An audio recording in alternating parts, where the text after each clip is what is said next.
Hello and welcome to a game of This Thing We Started, which is a game inspired by For the Queen by Tracy Barnett.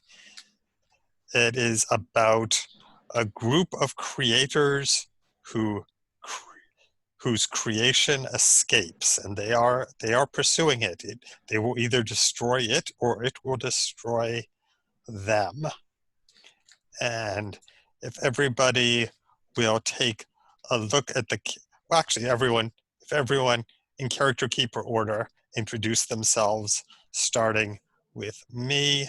I am Stephen Desjardins. I am facilitating this game. Obviously, I have not planned out what I am going to say very well, but I am running this. I am running this game, and this is part of the Gauntlet community, which is an online community that hosts various games and so forth.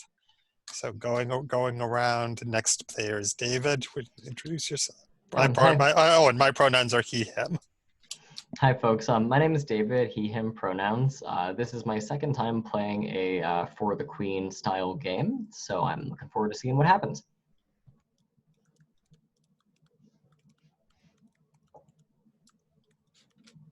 You ready for me? Yeah. I am Richard, he, him pronouns. This is my first time with a For the Queen style game. So looking forward to it. I like trying new games.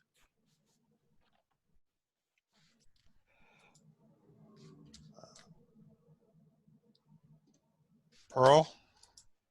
Oh, sorry. I was just Yeah. communicating with Okay. Kyle about Okay. hopefully being able to join in. He hasn't been able to connect to Zoom apparently so far. So Okay. Anyway, I'm Pearl. I use she and her pronouns. There's like a period of 1 to 4 days per month around the 18th in which I am very, very grumpy.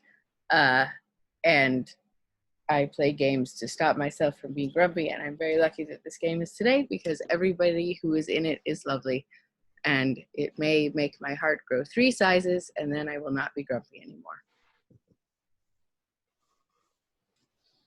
That's all there was to that. Hey there, I'm Steven S., the other Steven of the session. Really just the other Steven of life, clearly. Yeah, I've played Descent from the Queen games once before, and so I'm looking forward to this.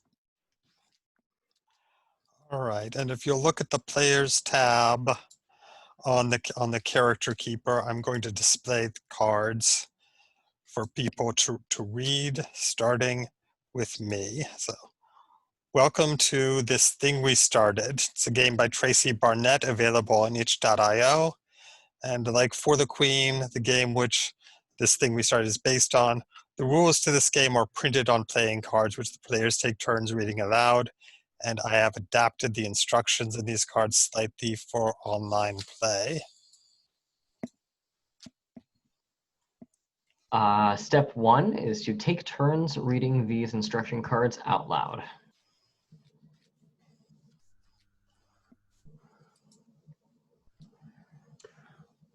Step 2, we are all creators. We each use science, magic, power, or energy to bring things into being. All other elements of the story are ours to define. Our greatest creation, our masterpiece, has broken free. You must follow its trail. Quick question. Is it we must follow its trail, or we're telling someone else it has to follow our greatest creation trail? Any inconsistencies in pronouns are my fault. Okay, I was just checking to make sure. And adapting the cards. Yes, I noticed that too, as you read it.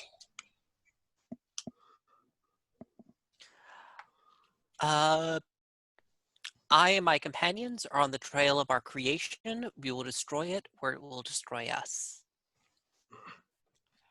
Our safety tools for this game include lines and veils, the X card, and the open table policy. Lines are subjects which we will avoid in this game. Veils are subjects which we will refer to, but not describe in explicit detail. Ask first are subjects that may be included in the game, but only after an out-of-character discussion in which permission is asked and received. At this point, we'll take a few minutes to establish which subjects are sensitive or should be avoided. Please go to the Safety tab and mark your lines, veils, and ask first topics. You may add additional entries to the ones already present. All right, and if everybody will go and do that now, we'll wait a couple of minutes while I type some things into another tab, which I forgot to do earlier, and then we will go over lines and veils.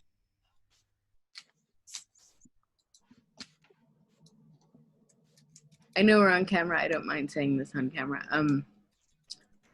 As far as I can tell, unless someone else would have clicked it after me, all of the ask firsts are mine. And you can also just treat that as not my character in most of those cases. As in, like, I don't want to be bullied, where I put ask first for bullying. If y'all want to bully each other, like, I guess have at it or whatever. But there wasn't like a I want an opt-out option, and I just felt like it might be simpler if I put it that way so that everyone isn't asking everyone else for all of them. Sure. Okay. And if people will type OK in the chat when they're finished with the Safety tab. Once everybody has done that, then I will go ahead and review our lines and veils.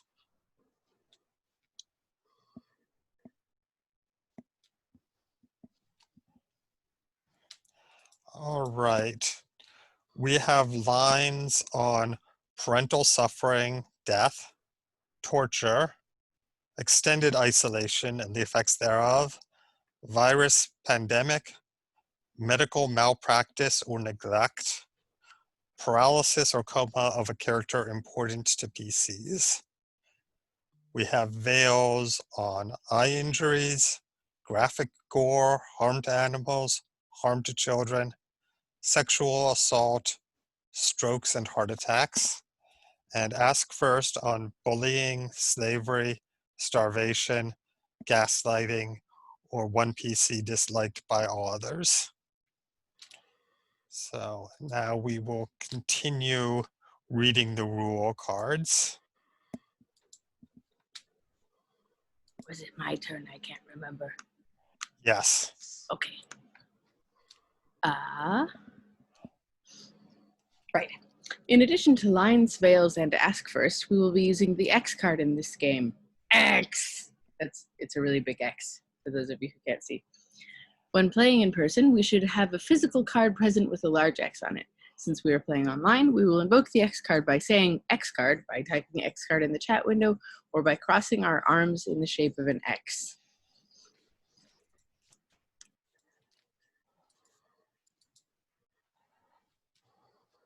Oh, right. Sorry.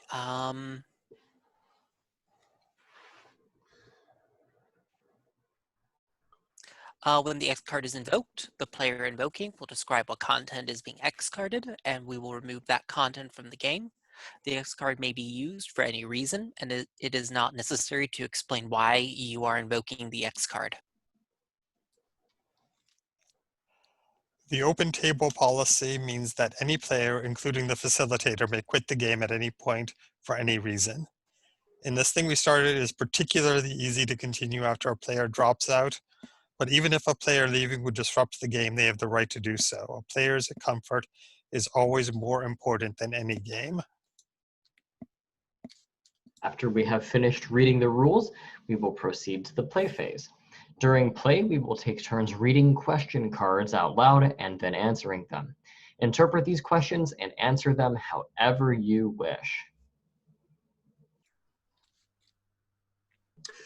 Other players may ask you questions or make suggestions on your turn, but whether you answer those questions or include those suggestions is entirely up to you.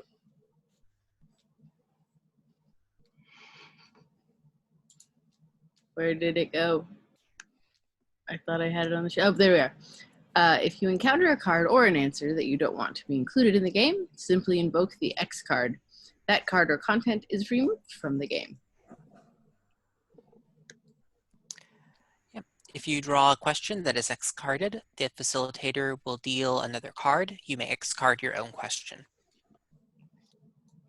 You can also pass on your turn. To do so, simply tell the next player, "I'd like you to answer this question." A question can be passed around the table until somebody either answers it or invokes the X card. If a question goes all the way around the table with nobody choosing to answer, it is removed from the game. If a player passes a question, we will go back to them after the next player answers and then skip the player who answered the original past question.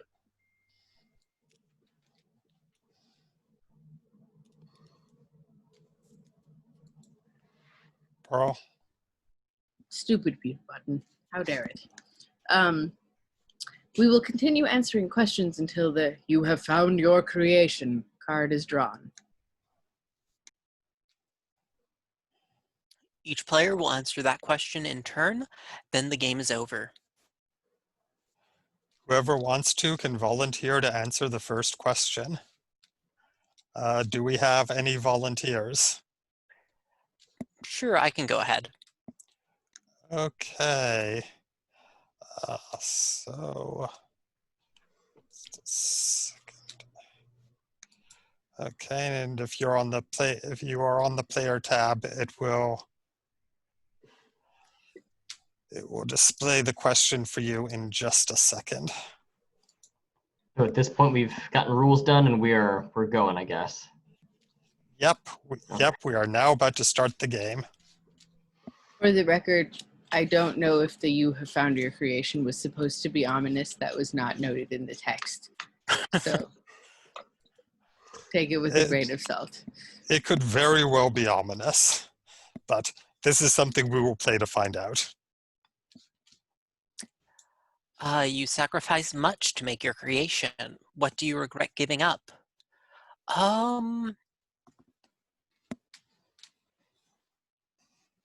Well, of course, there are the things I don't regret and the things I do.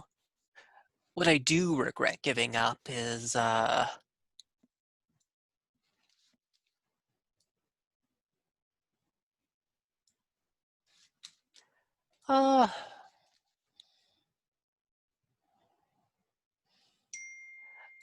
my relationship with my husband, but amazingly creating a monstrosity does not improve one's relationship, even if it is the replacement child.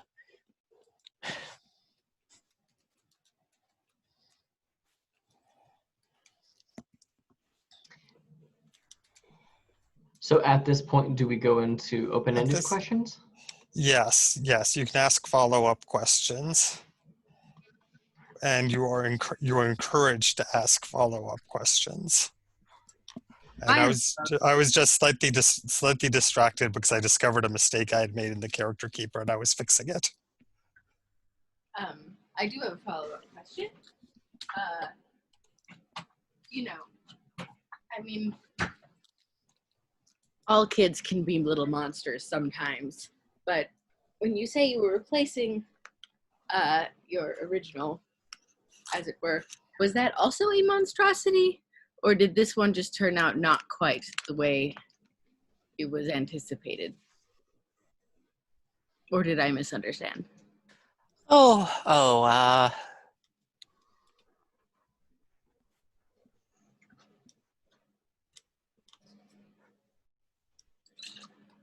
it was simply a case of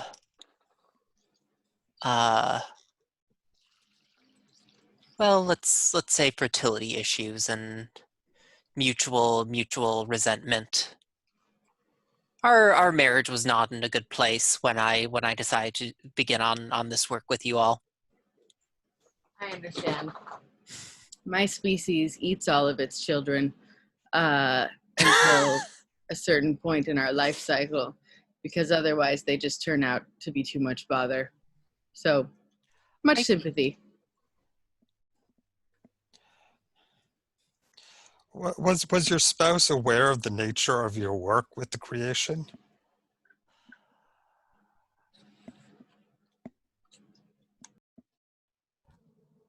Well, I was aware perhaps of the early experiments, but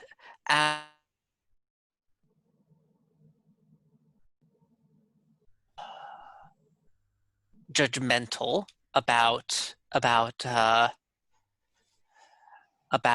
my failures and about whether this was a wise decision. I began to not fill him in on the details of everything I was doing.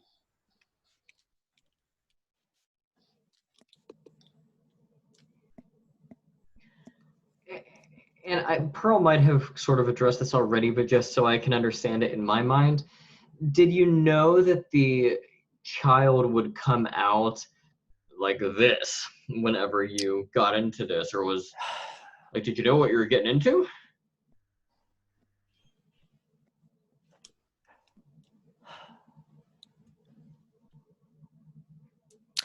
I knew that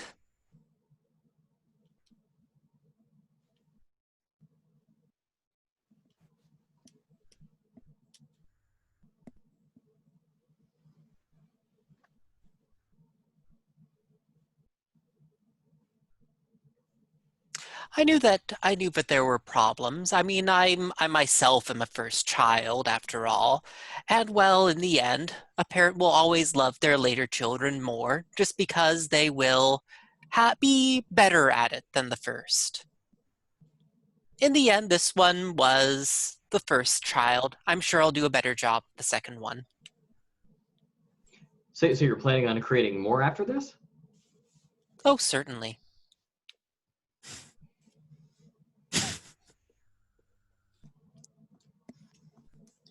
Is your husband still in your life? Well, no. Well, no. I think once the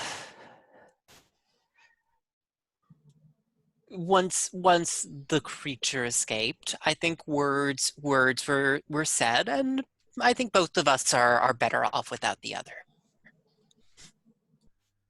Do you think it's possible that if we were to delay on finding the creature or creation, that maybe there could be a two birds with one stone situation and the ex-husband could be taken care of?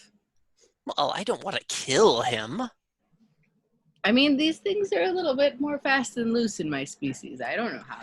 I mean, I have like 8 ex-husbands that were dispatched by the time I was like 24 years old.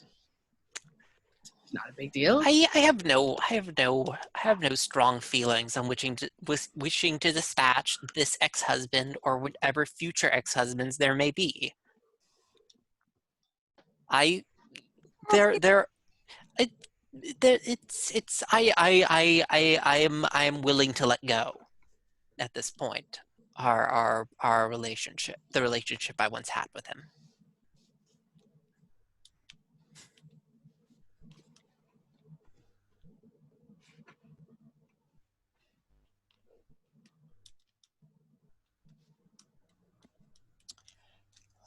If there are no more follow-up questions, then I'll go around to the next player, which is me.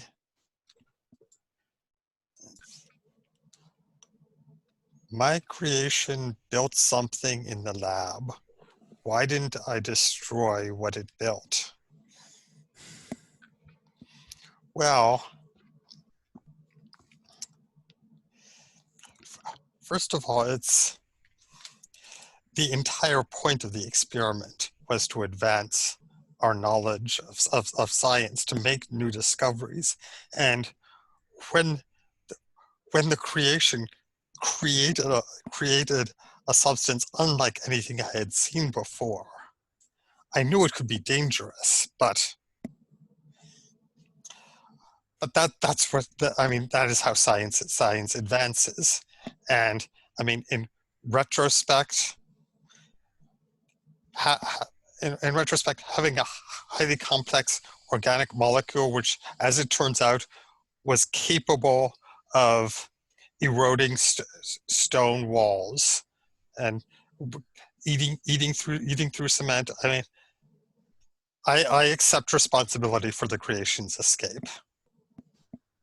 I should have told everyone else, but I mean, some of you are just far too concerned with safety protocols. You are far too conservative in the advancement of science. Who doesn't want a molecule that can dissolve cement and stone? I mean, think about all the money that could be saved on, old buildings that need to be taken down.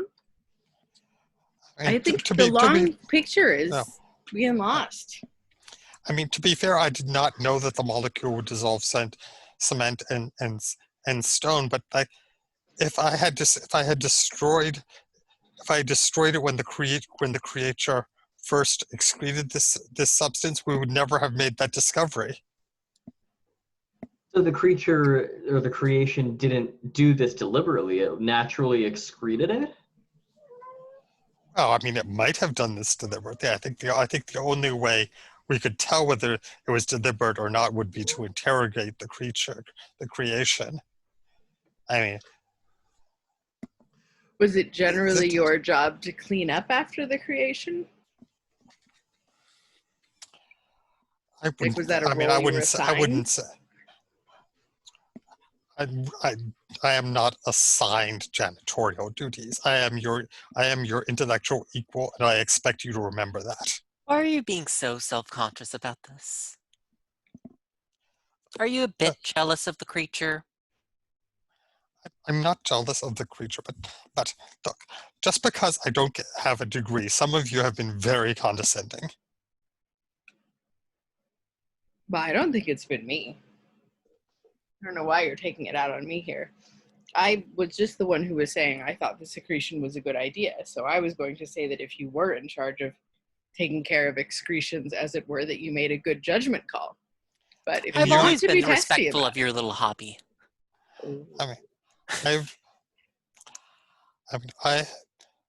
first of all, I would like to say that Pearl has been very supportive, and has treated me as as equal to all the other human scientists.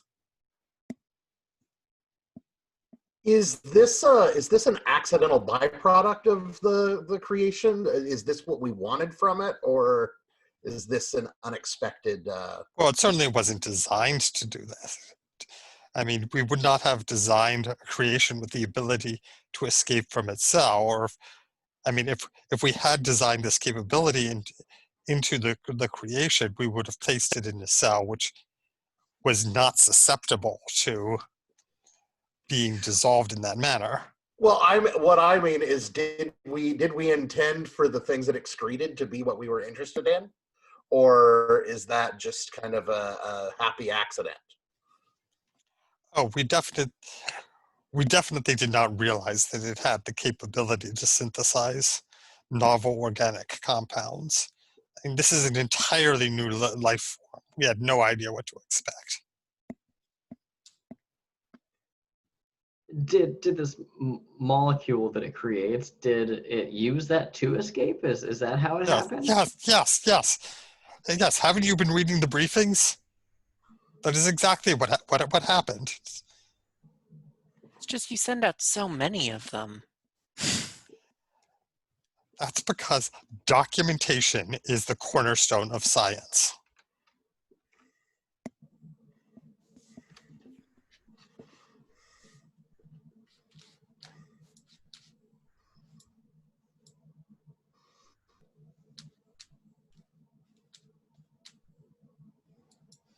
I mean, I don't think we need to ask any more questions. It sounds like everyone did their job as best as they could in this situation.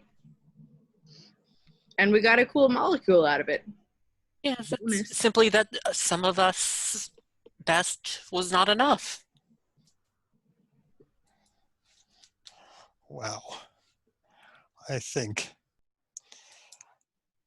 there are some other creators who need to answer some questions about their role in this whole affair. So let us move on.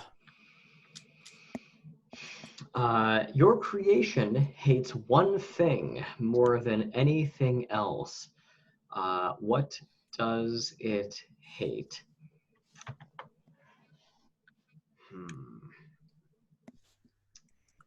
First thing that comes to mind for me is loneliness. I imagine that this is a creature that was designed in such a way as to form bonds with things and to create new ties with new people and to travel and to do all the things that you can't do when you are cooped up in a cell being subjected to experiment after experiment. So it's only natural that this thing would want to break out and see if it could meet up with some kind of organism or some kind of society where it would gain a little bit more acceptance. And why did he not let us know that you were letting it out in secret? What, I was letting it out in secret? Yes. Why did I not let you know that I was letting it out in secret? Yeah, why were you letting it out to begin with? Let's see. I'm trying to think of how much I should disclose. It's just out of character. It seems like you are sympathetic with it. Well, yes, I am sympathetic with it. My initial thought is that perhaps I am sympathetic with this creature by virtue of the fact that I myself am a creation, and I don't like to talk about that. And it's my own business, and I try not to let it interfere with my work life. But I could see what effect was being had on this poor thing. There's no harm if we let it out into the world for a while, let it go interact, collect some data for itself, and then we go back later and get it, right? And now it's escaped. Well, we can always get it back. It's just going and it's learning. And when we get it back, we will uncover what it learned, and then we'll know a thing or two.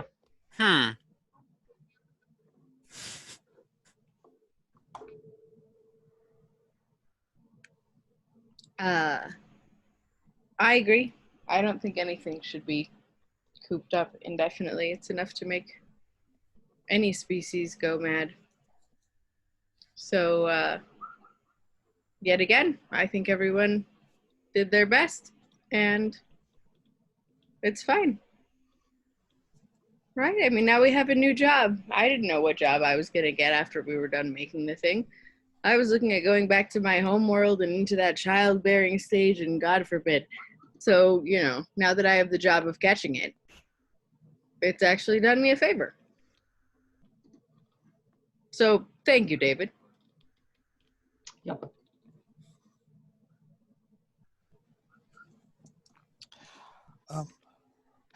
What is one thing, one behavior that it exhibited one of the times that you released that was completely unexpected? One behavior that it exhibited? Yes, that was completely unexpected.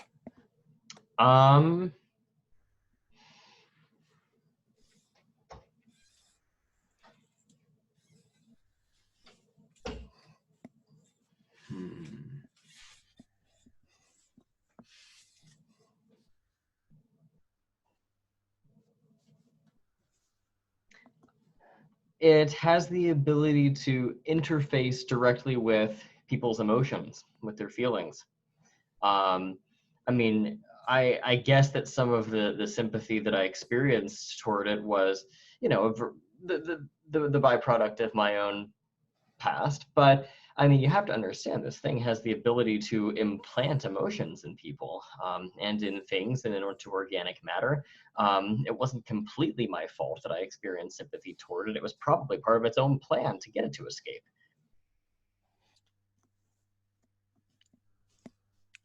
Just got to put it out there. Has anyone else hugged it? That seems like that seems extraordinarily reckless. I mean, we have no idea whether physical contact with creation is even safe. Too I much mean, love spoils a child. Yes, Well, I mean, obviously, I assume you're not talking about like a bear skin hug. I assume you mean with protective gear to avoid contagion. oh But no, even I just hugged it. It looked sad. I may that is, eat my own young and kill my ex-husbands, but I'm not heartless. this isn't a question of being heartless. This is a question of proper scientific protocol. I mean, maybe it is a question of being heartless. Someone brought up just a moment ago why it would have wanted to escape. Maybe it's because it needed hugs. Did anybody think of that? It was lonely. David said so.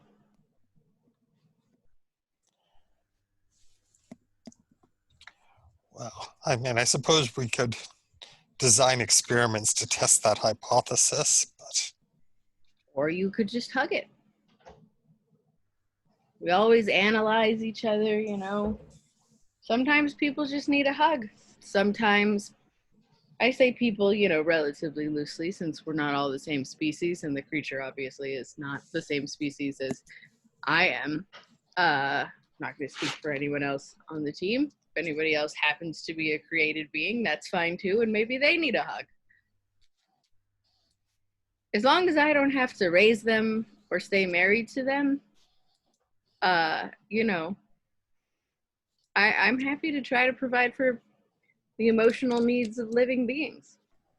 So if nobody else tried to hug it, I think there's plenty of blame to go around on why this thing might have gotten away. I mean, David was absolutely correct. It was low. I could feel the loneliness. It presumably imparted that loneliness upon me when we hugged, from my understanding. But I don't think it would have done that if it didn't want to try to communicate. I know I've had times when I would have made the whole world lonely just for a hug. But unfortunately, I am not a creation and do not have such powers.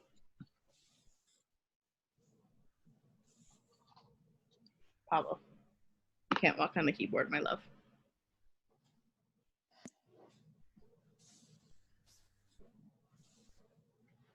So I'm going to take that as a no. No hugging. I mean, David, did you hug it? I Oh. certainly no. I let it loose, but I didn't feel comfortable touching it. But with the way that its molecule interacts with inorganic matter. It's true. That could be a concern. Out of character, I am specifically like not responding to the obvious implication there because I'm sympathetic to your creationness as well. Right. Well, I would say, get yourself a hazmat suit, and if we catch this thing, get yourself a nice big hug because that was the best bear hug I've had in a long time. It's quite large, that creature. You've all seen it. It can really wrap you up, give you that feeling of safety. It's nice. The males on my planet are very small.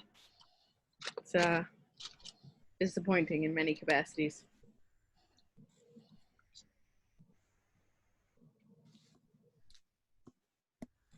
Was that another kitty?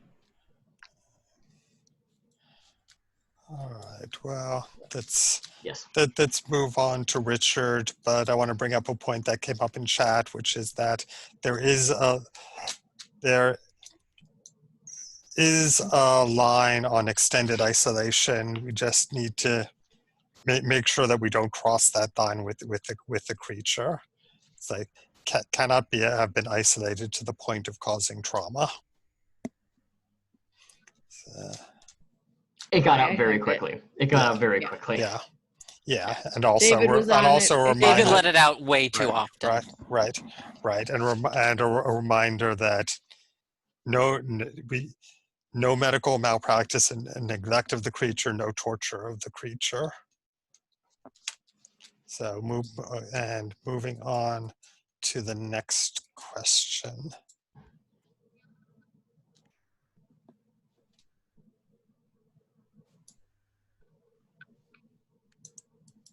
Sorry, I was muted. You anger quickly when anyone insults your creation. Why? I have a lot of reasons for it, but a lot of it is that, well,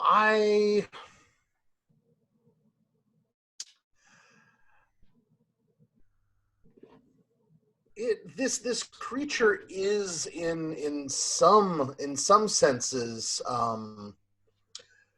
you know, it was missing certain fundamental biological components to complete its structure, and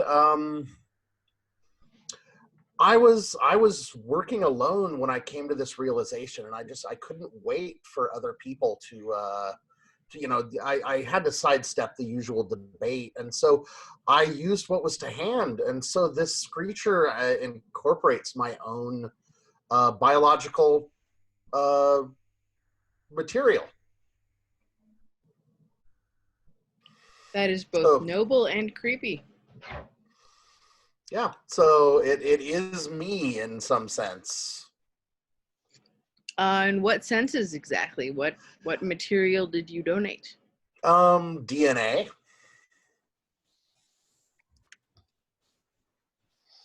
And what effect does that have on the creature?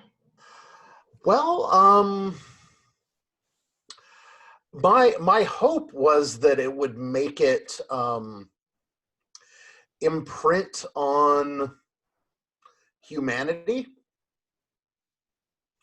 It seems as though this is something that it seems to me would be it seemed to me would be very important that it identify with humanity and me in particular as friendly. Were you afraid of it? I was aware of its capacity for destruction. Were you aware of its capacity for destruction, or did you cause its capacity for destruction by giving it your own destructive instincts? No, Humans, no. I've noticed, are pretty destroy-y. Well, yes, and that's, you know, I think humanity is flawed, but I think that it seemed as though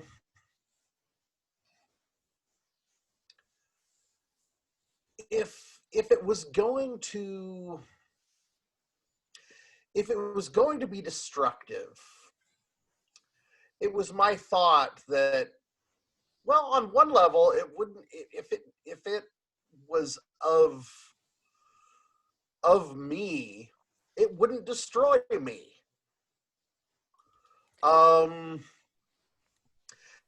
you know, if the rest of humanity gets swept up in that, then so much the better. But, you know, the awesome power that this thing represents is not to be trifled with. And if we can create a little bit of insurance by, you know, making it part of the family, so to speak, then I think we're obligated to do so. I did want to follow up on that. What one it does remind you of yourself? Mm. Um,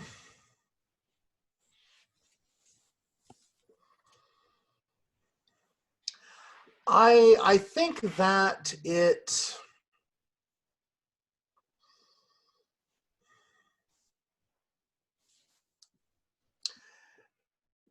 spirit of inquiry, that it seems to want to understand its world and its own nature. Do you think that's inherent in the creature's makeup, or do you think it's the influence of the experimenters on the experiment? I mean, do you think it absorbed some of our characteristics simply by observing us? Well, I think it absorbed this characteristic in a very direct way from me specifically, by virtue of sharing this biological heritage. Going back a little bit, you said that you did this kind of in part so that it would be less inclined to destroy humans. Is there any reason to believe that this thing might be inclined to destroy non-humans? Just asking for a friend. I'm probably the friend, I'm sure. I don't think that I don't think that biological material that that ends up on a planet in the way that it did is it comes from benevolent intent. I think that we're obligated to assume that we live in a hostile universe. Look at all the wars that we've already been in whenever we've encountered other intelligences. And Yes, indeed. Look at all the wars humans have been in when they encountered other intelligences. To be fair, How Pearl's odd. people did just think we were talkie food at first. I mean, there wasn't that much evidence to the contrary. well, and I would say that our history of conflict means that if we can sidestep that once again, this intruded on human space without any warning, any explanation, and this substance that formed the matrix on which it was built is I feel like the stakes are too high not to assume that it's a threat. I'm not gonna lie here, the humans not just being talking food point. Like, I mean, we've gotten past that and we have a good, Pablo, sorry, the cat. I feel like a good working relationship between our species now. But then I hear things like intruded upon our human space, and I think, like, are you all that evolved, really? Like, do you really think you can own space? Did you invent the space? What gives you the right to the space? What makes it an intruder? It's And called a second of all, military, dear. yeah, I'm aware of your military. I don't think we want to go into what happened when your military challenged my military. There's a reason that we thought of you as food and that you're aware of it. But my main question really is, so you implanted your DNA in this thing to make it friendly towards humans, and I'd like to echo what I think David was getting at, which is, did you just not care if it was hostile towards the rest of us on the team? I Not to put saw words that. in your mouth, David. Yes. I saw that this was in a critical point in its development, and it was important to act. And if other beings weren't present to make their own contributions, then that is unfortunate. But it's beyond my culpability to be expected to deal with that. I saw a need, I saw a threat, and I acted in a way that made the most sense. This is potentially an extinction level event we're talking about, and I think it has to be treated as such. Do you have a secondary career in politics? I mean, I don't think this is really an extinction level event. I don't think it will spread beyond the planet. It managed to spread to the planet. Yeah, I think politics might be a better field for you than science. You're very good at talking around things, even for a human.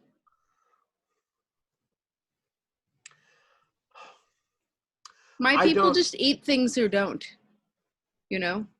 All this, the fancy language, we could learn that from you. I am trying to keep us off the menu. There seem to be many things that eat things or don't, and I would much rather be the thing that a thing that isn't eaten.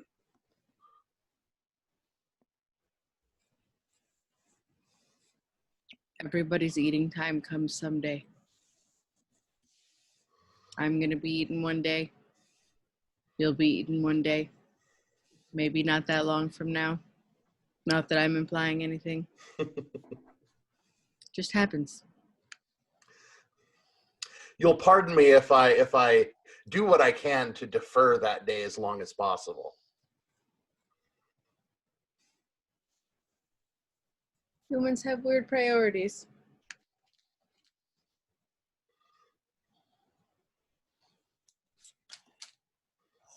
Which is my cousin. All right. I think it's time to move on to the next player.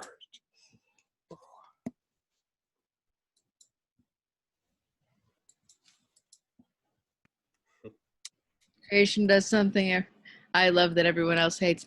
The thing I love about the creation is it's not willing to, or is totally willing to eat things that get in its way.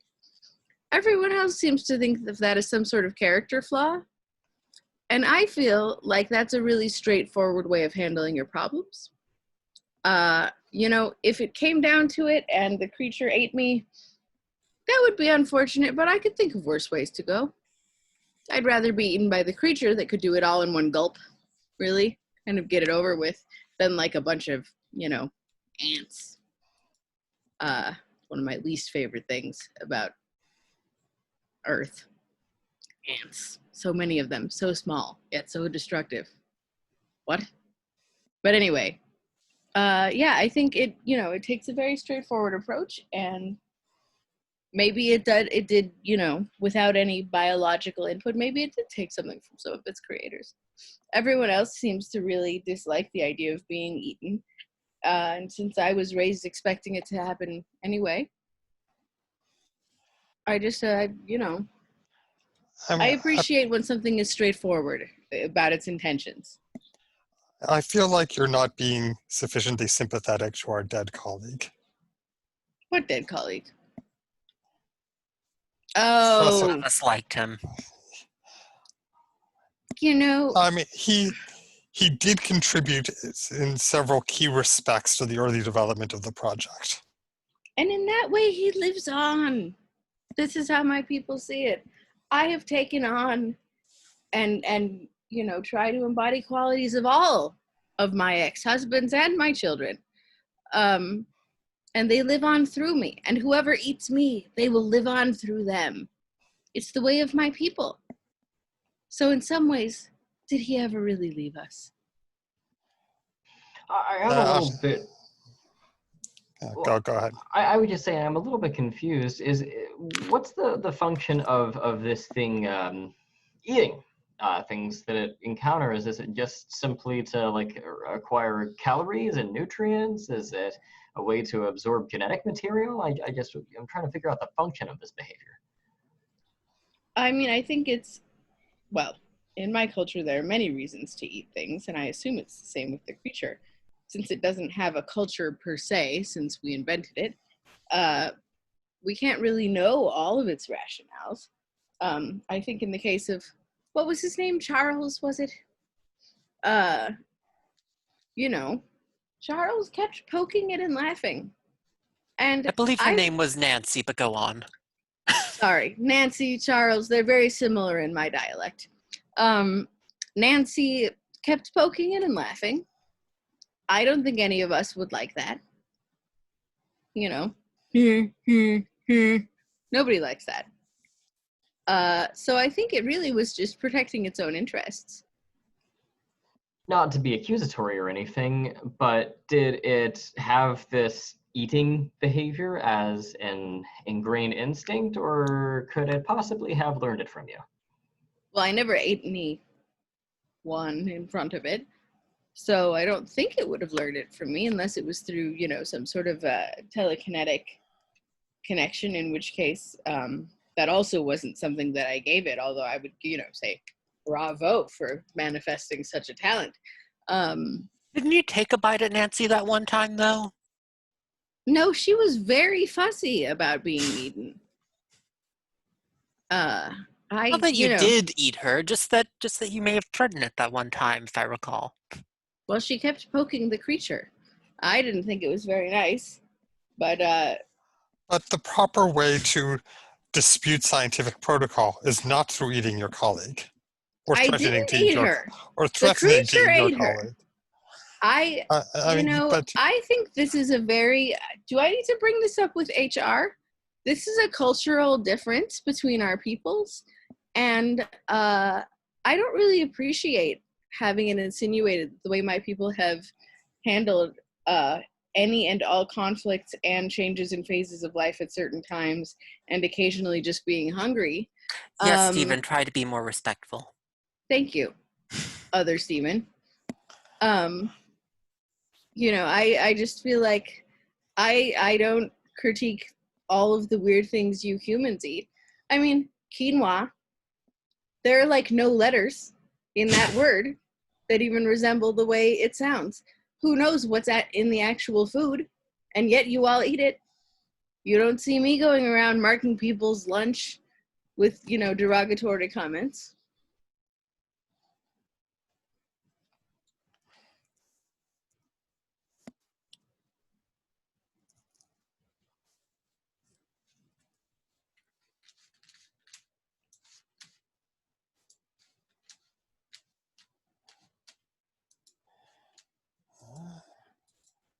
it sounds like that seems to have brought an end to the conversation. So moving on.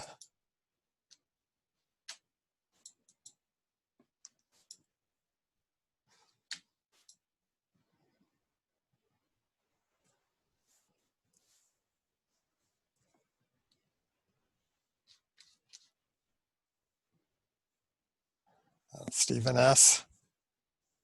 Right, sorry, I forgot it was my turn.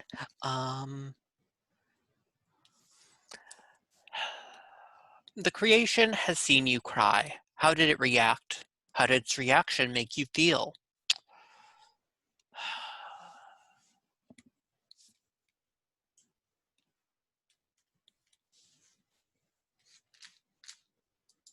Very well, it saw me cry once. I am not proud of it, and it appeared to have made it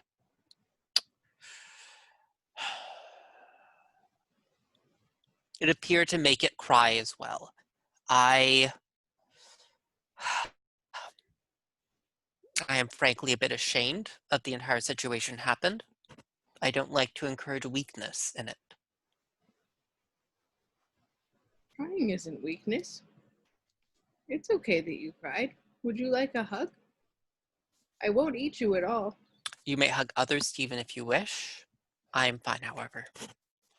I I do prefer think to he avoid. needs it. I prefer to avoid physical contact.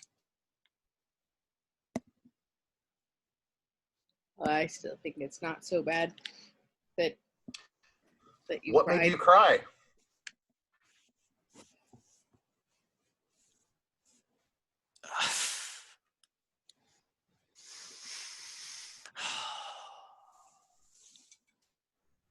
It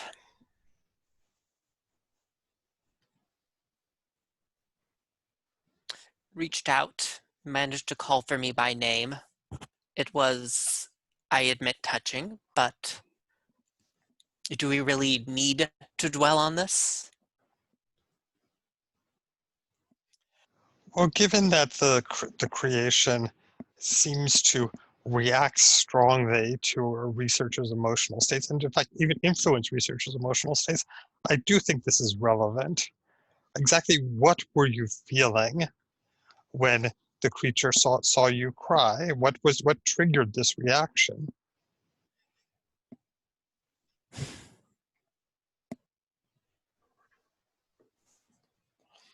I mean, could could this could the creature have reacted to your emotional state by could the escape be in some way a reaction to what caused your sorrow? Could it be trying to destroy the thing that made you sad?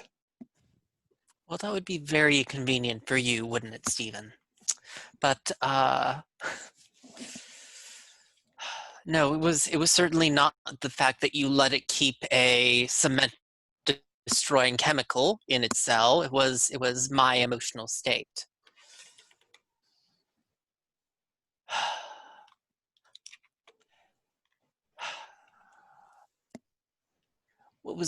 What I was not sad when it reached out to me. As I said, I was touched. It was happiness. There you go. That's has the creature ever encountered happiness before? I'm a pretty jovial sort.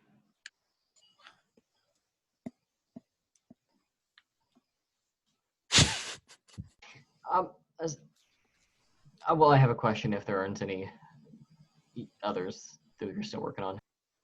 Oh, please. Scientific inquiry is very important. Go ahead.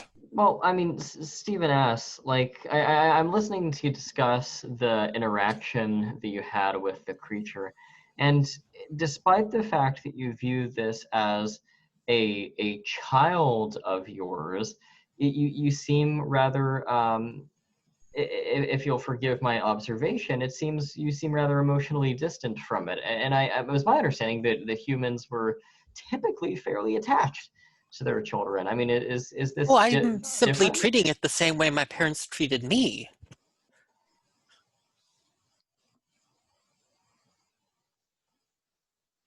Has it occurred to you that your parents weren't very nice? It occurs to me that other people's parents raised them to be weak. Do you feel like your I'm parents not. That should is have no just eaten comment you? on your I don't- parents, Stephen. I'm sure. My parents raised me to be rational. I'm sure they did, dear. I suppose mine raised me to be practical. You know, Look at you interact people. with things until you're ready to eat them. Look at you people with parents. Do you not have parents? Oh, well, you know, I mean, I suppose I have a creator. But I suspect that culturally and sociologically, that's not really the same thing. Well, I think what we can tell here is that even within the same cultures, people's parents don't always act with any sense of, you cannot have the chicken, my love, with any sense of consistency. But I will reiterate that I'm entering the phase of life where I do not eat my children, and if you would like a parent, I am not keen on birthing. I would be happy to take you in and teach you the ways of my people. I mean, that's Everyone very- should have a parent. Well, so long as my organic, or shall I say inorganic form is not appetizing to your kind, I'll consider the offer. I told you, once we reach a certain age, we stop eating our children. We believe that it is irresponsible to bear children before you yourself have reached a level of maturity where you can raise them properly. And so up until that age, if we end up having children, we eat them to prevent, making mistakes. Now that's an ancient custom of our people that could be debated, but in any case, once you reach a certain age, you stop eating the children, and if anything, you would be expected to eat me eventually, but I would think because you were adopted, you could be accepted if you like an exception to that rule if you wanted. Yeah, well, maybe once if we've got this other creature taken care of, we can maybe I'll take you up on it. Lovely. Just keep it in mind. Offers open.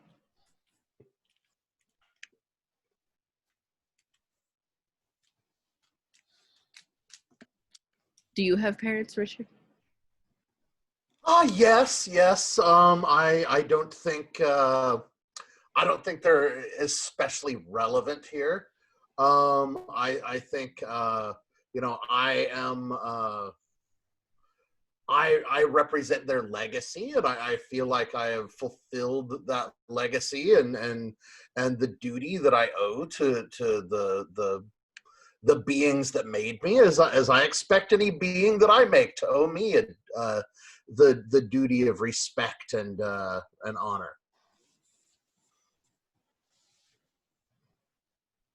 I thought you were human.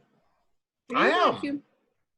Humans don't usually refer to their immediate family as beings who create and or are created. Well, I choose to express myself as I do.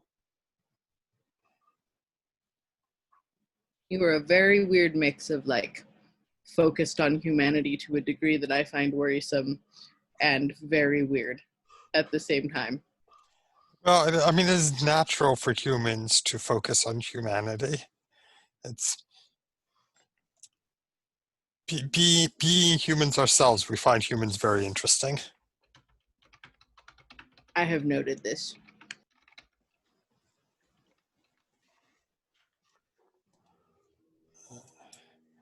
Okay, I'll move on to the next question. And I think after this question, probably take a 5-minute break. So, one day your creation told you it loved you. How did you react? Well, I mean, naturally, I thought this was very, very interesting. And I did record the data in my lab notebook. But also, I questioned the creation. I asked it, why did it love me, and how could it justify this love, and whether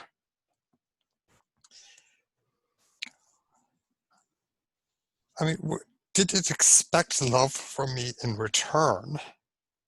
And I mean, I felt that the creation.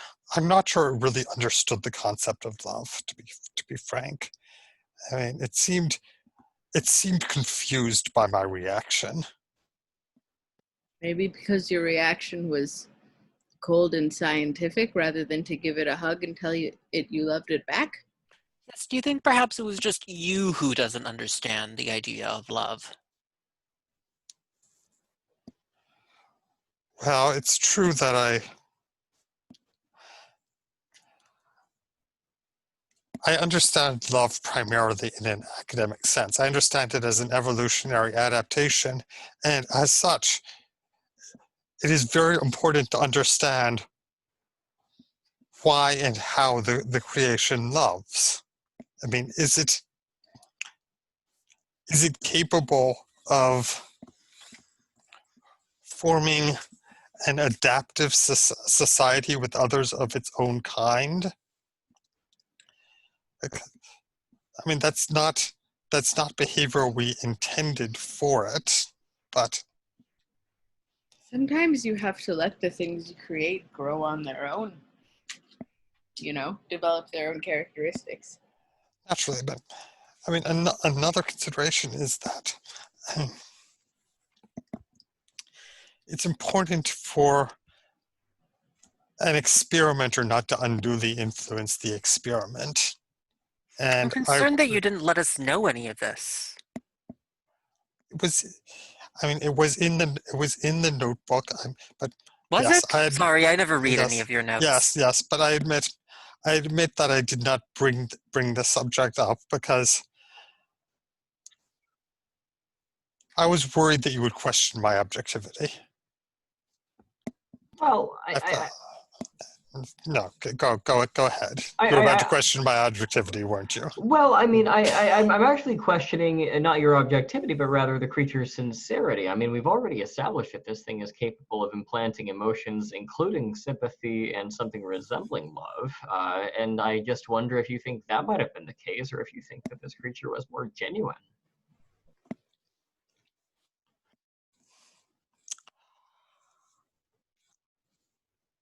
Well, the creature has been manipulative. I have not known it to be deceptive. I am not sure it understands the concept of deceit. I believe that it genuinely felt an emotion which it identified as love.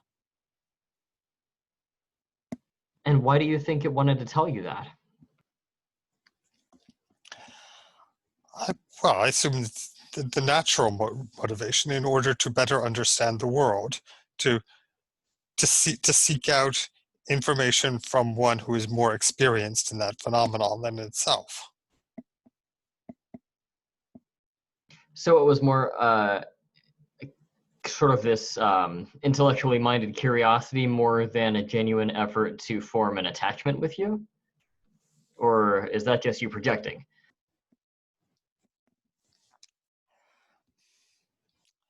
That is an excellent question. It's possible that I misunderstood the creature's motivations.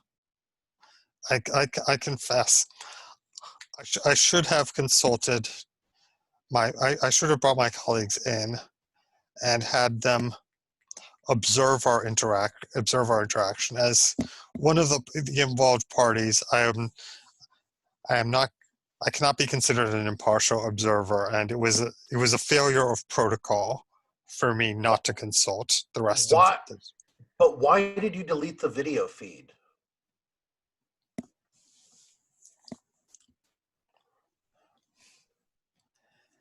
Yeah,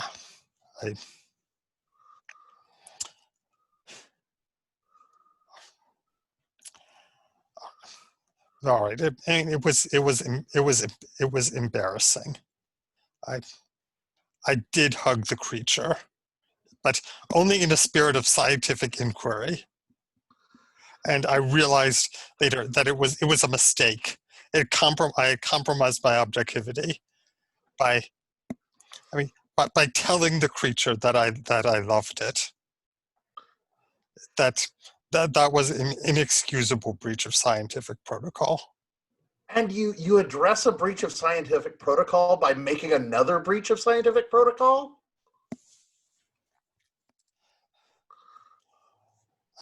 Sounds to me like someone did the right thing and is embarrassed about it. It was not the right thing. But I was afraid. I don't have tenure yet. A scandal like this could ruin my career. I believe tenure is for those with degrees, but continue.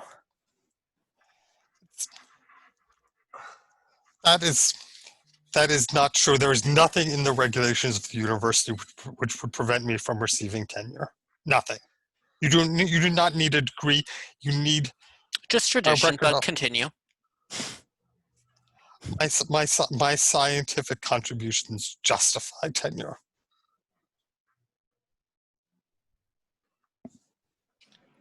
How do you feel about the fact that we're going to capture this thing that you have hugged and loved?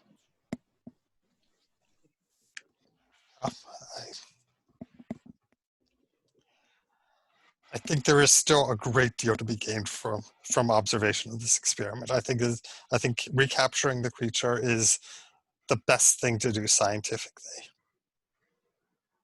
If we can recapture the creature without harming it, I believe we should do so.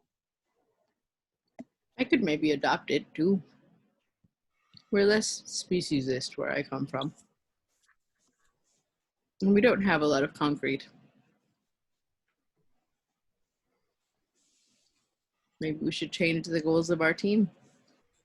Be a little bit more nurturing. Wouldn't you say so, Stephen? I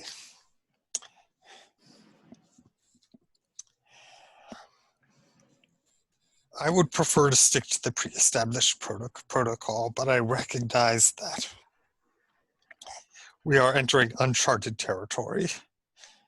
We perhaps should adapt the protocol to accommodate new observations. I can see that perhaps some revisions are warranted.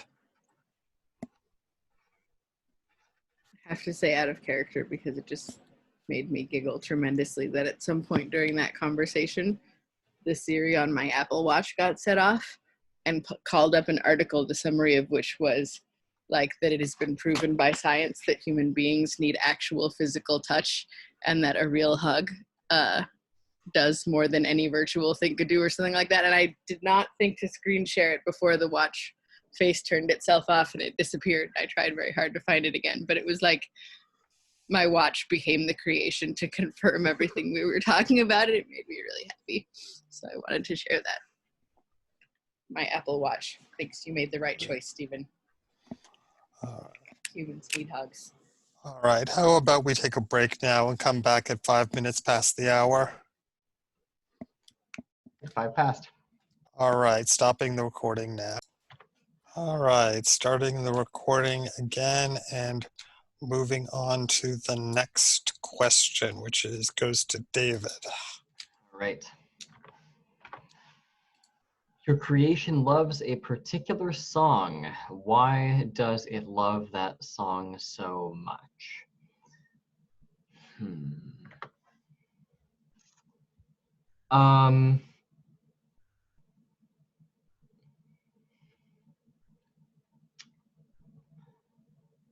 I have an idea, but I want to make sure that it's cool with Richard.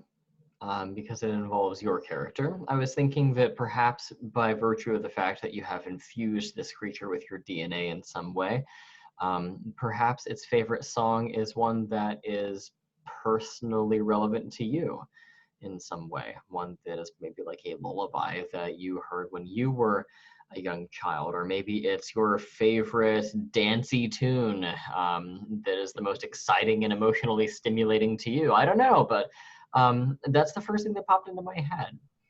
So I don't know, Richard, what do you think about that idea? Yeah, that's fine with me. It only makes me think of Young Frankenstein. But that's probably a little too cheesy. Yeah, I'm gonna let's see. I think it's yeah, I think it is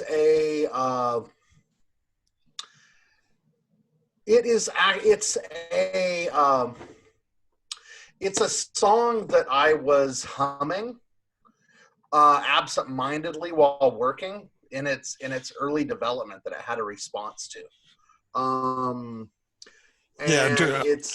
Sorry to interrupt. David, do you want to actually just pass this question to Richard? I was going to say that wasn't my intention, but it sounds like that's what has happened. I'll take that ball. Yeah, I can take that ball. I can send it over to Richard since it's basically about your character, so that works for me. Yeah, that's fine. That's fine. Okay, so yeah, I think it's and it's a it is a traditional it's a traditional Hungarian folk tune that I myself don't even know the name of, because it's something that I'm actually very self-conscious about it, and I would not normally even, it's not any it's something that I try to put some distance from. I was here to my family came here to get away from that.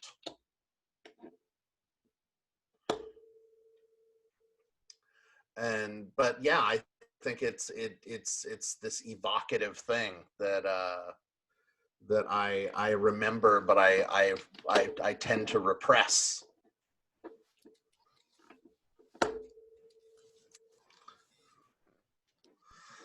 We create things not to evoke the past, but to project our creations are a projection of our will into the future.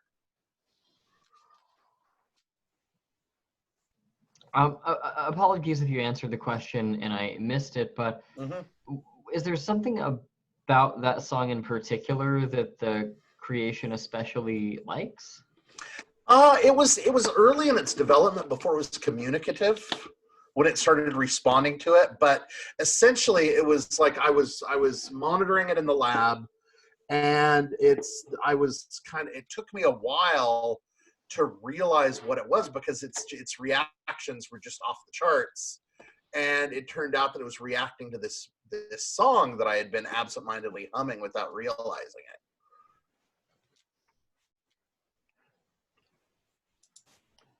That's the one. Talpra Maja Hia Haza Idazida Mushvad Shoha Prabuk Lejung Vaj Sabadok. Sure.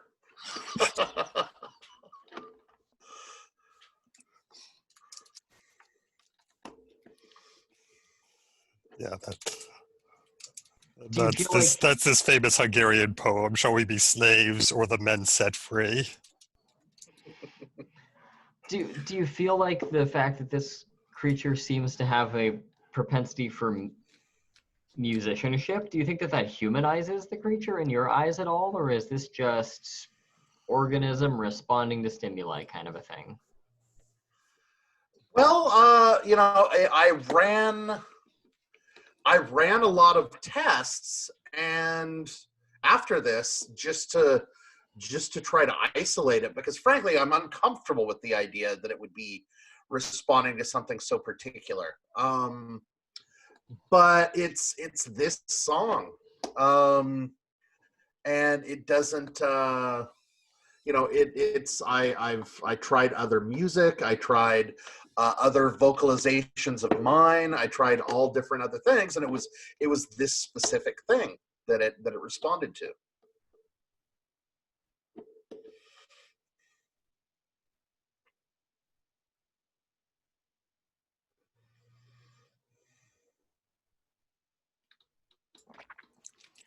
Do you Do think you, it understands the meaning of the words even though you don't?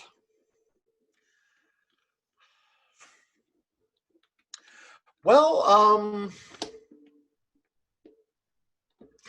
I don't know. To say yes would be to open up a lot of questions that I like. The amount It of, would be a scientifically irresponsible speculation. well, and not just that, but to entertain it would would imply so much that I'm not intellectually prepared to accept. I mean, this would almost, I mean, if this was so, it almost implies the existence of a soul, when carried out, when its implications are carried out sufficiently. Um,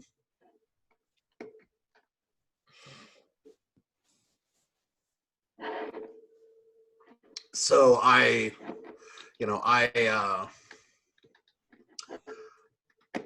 want to exhaust every possibility before entertaining that.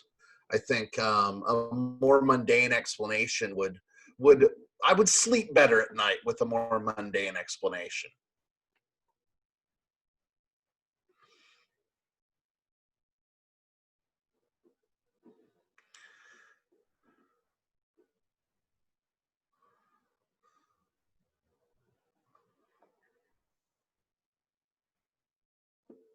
I think it's sad that anyone on our team ever thought it might not have a soul.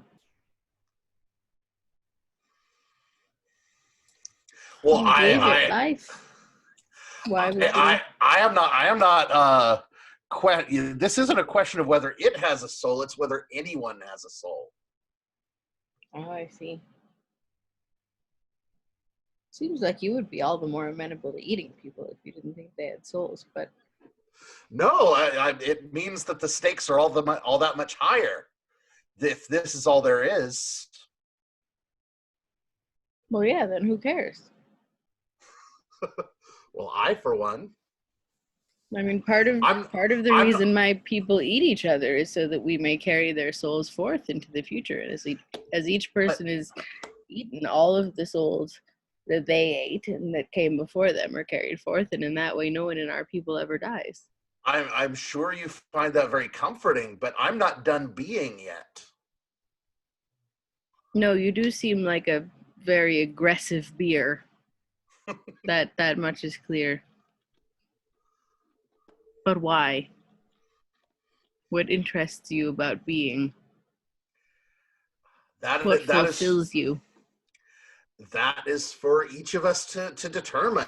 I see this as my means of creating some legacy, some projection into the future beyond a time when I exist. So because you don't think you have a soul, you think you need to create something that will carry you forth into the future the way that my people see eating people Yes. does. Okay. Seems odd, but I suppose cultural differences should be respected.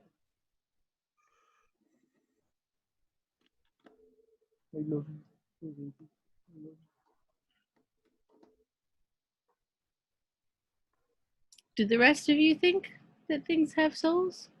Or is that like my people alone in believing concretely in that? Many humans do believe that. It's not considered a question that science can answer. No, why would you probe into such things with science when you can feel your soul just by being introspective?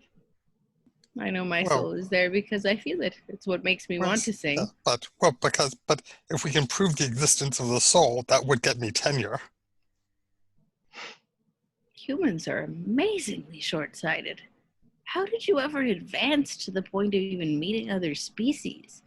It's like you can't see past like 5 years in the future. 30 years. I would tenure with that. 30, 40, 50 years. I mean, tenure is not... The getting of tenure would be in the next 5 years, would it not? Optimistically, yes. And then what? Very optimistically.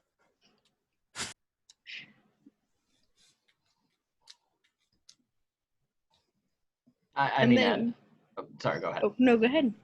Well, I was just going to say that, for my part, I get very mixed messages from people about whether or not I possess a soul, just by nature of my making, being inorganic and created, as if that makes me any different from other people who were created just through biological processes. I don't see the difference personally, but for whatever reason, some of you people seem to think that there is a difference. But to me, you've showed as much heart and soul as anyone on the panel this whole time. I can't imagine not thinking you have a soul. The only reason I offered not to eat you was for your comfort. I would happily eat you and pass your soul along if that were my role. But like I said, more likely that you would eat me as the younger one. But I certainly think that you have a soul worth preserving. Well, having a soul worth eating is a very comforting thought. I appreciate that.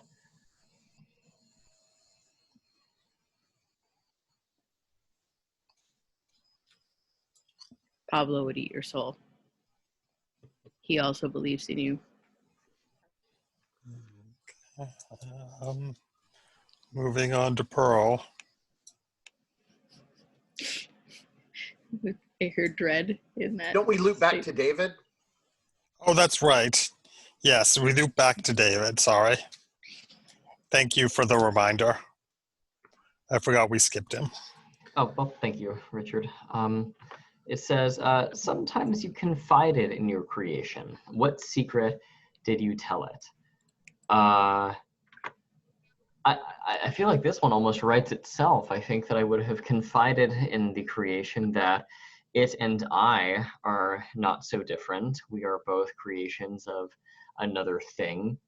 And I think that I probably would have told it that I cared for it in a way that is genuinely emotional and affectionate and extends beyond simple collection of numbers and data.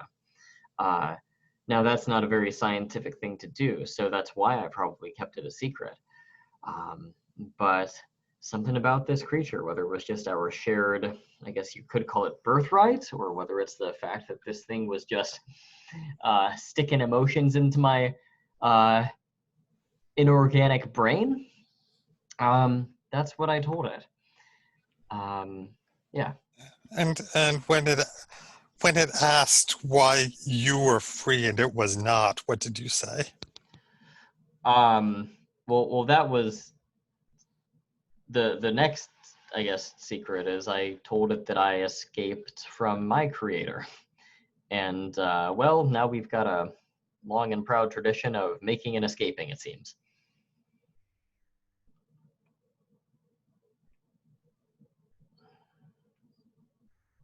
Still don't know what happened to that guy. Well, what is your legal status as an escaped creation? What is my what status?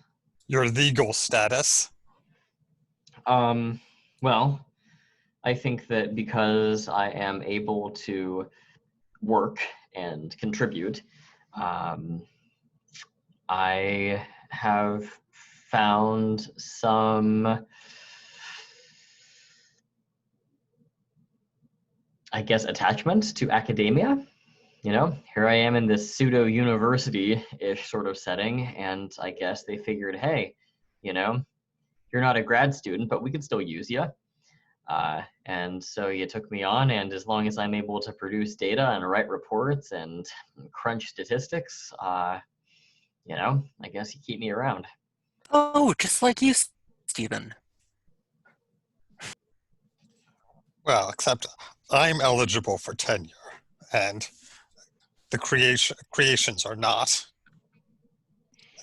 Well, That's It's a very, very big difference. I wouldn't adopt you, so everyone has different options.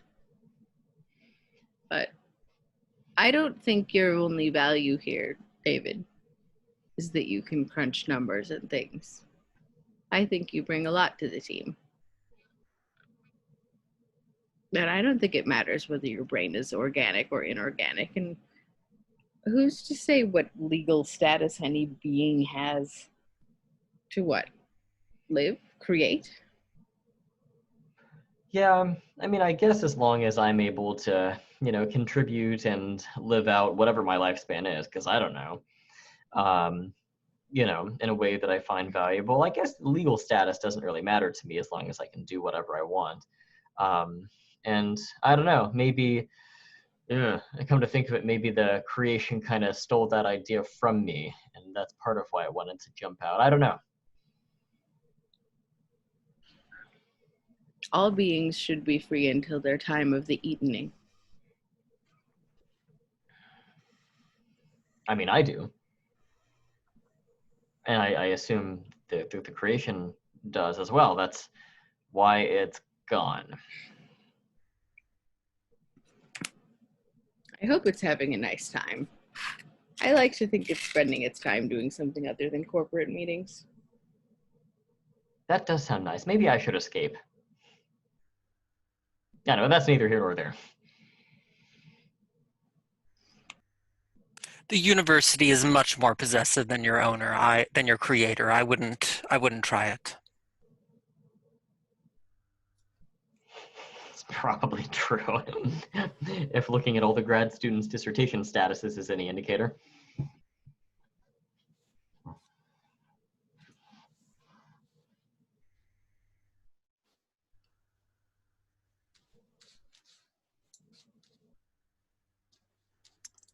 Okay, should we move on to Pearl?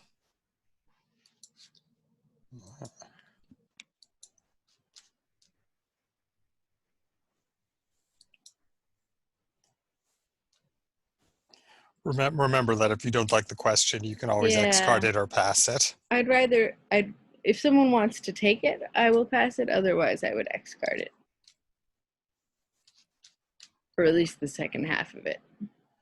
I would make it the opposite, but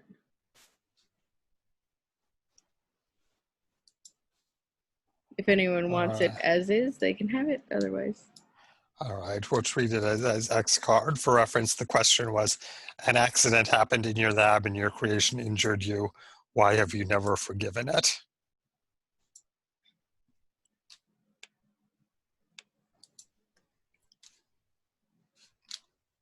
You've spoken to your creation in a way no one else has. What secret did it tell you? I think the way I've spoken to it that no one else has is that I just grabbed a sandwich and sat down on a bench next to it and talked to it like it was anybody else. I think, people have tried communicating with it in this way or the other way and confiding in it and hearing its confessions, but I just wanted to have someone to sit with on my lunch break. And what it told me was that it couldn't figure out how it was supposed to relate to this team because everyone treated it differently and responded to it differently. And that all it wanted was to do the right things and good things, but it didn't feel like it had enough information to know how to do that in every context because people had different priorities and people had different values, and that it would try something with one person and it would seem to go well, and then it would try it with another person and that person would react badly, and that it was sad. That it didn't seem to be able to repay the kindness we had given it in creating it by being whatever we wanted it to be, because we didn't have a cohesive idea of what that was that it could discern. Which, from this conversation, I can see why it would have that confusion, since I also don't know what we wanted it to be. So I told it that I felt like I didn't always know the right thing to do either, and that most people around here confused me a great deal as well. And I just gave it half my sandwich, and I put my arm around it, and we just sat and ate in companionable silence. And I think that was also another way of, it was speaking without using our voices. There was something to the companionship of that moment, and knowing that even when you feel confused and like you don't know how to be good enough or what good enough even is, there's usually someone else out there who feels the same way. And I thought that was a really nice moment. And I wished I could have given it an answer, but because I couldn't, I felt like it was better to just sit with it and let it feel its feelings than to try to like make something up or give it some platitude or whatever else, you know, to just let it be sad and be sad with it, share a few bites of food. And that really is probably my favorite memory. Well, maybe the hug. It was a really nice hug. But those two moments with the creation kind of, I don't know, I'm convinced it has a soul. And that perhaps instead of analyzing it all the time, we might want to just get to know it.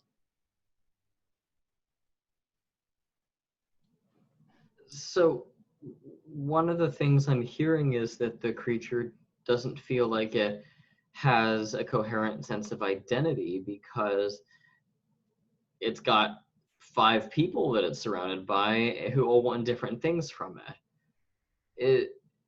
Does the creature have a plan in place by which to develop a more coherent sense of identity? Is that part of what the goal of leaving and escaping was?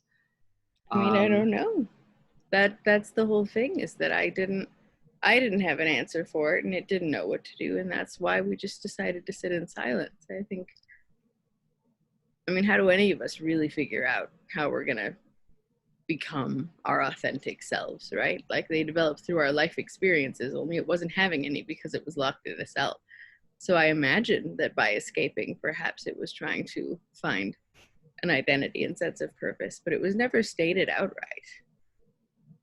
But we all leave our homes or our nests or our whatever domiciles that we are born and raised in. And it is through our interactions with the world that we become independent beings in any true sense. At least that's how my people view it.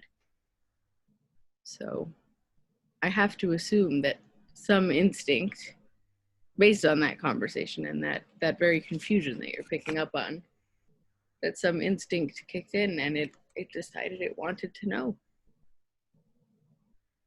And I hope it's finding out, to be frank. I think it deserves that much.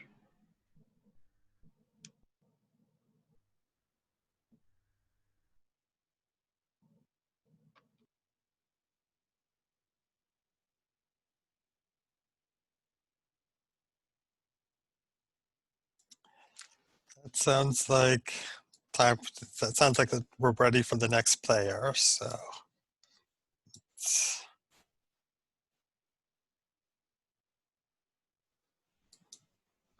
it's Stephen S.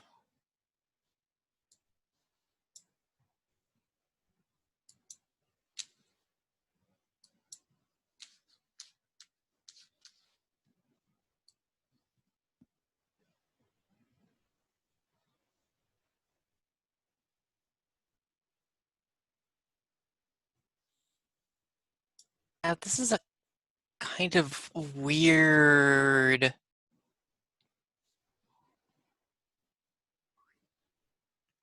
This is a kind of a weird question because it's your creation reminds you of an old fairy tale, but why will you never tell anyone this? Yeah, I mean, if you if you don't like the question, you can X card it. I mean, I agree. It's a weird. It's a weird card kind of. No, yeah, it's more like I'm trying to make sense of like how are we having a conversation about it if I'm never telling anyone?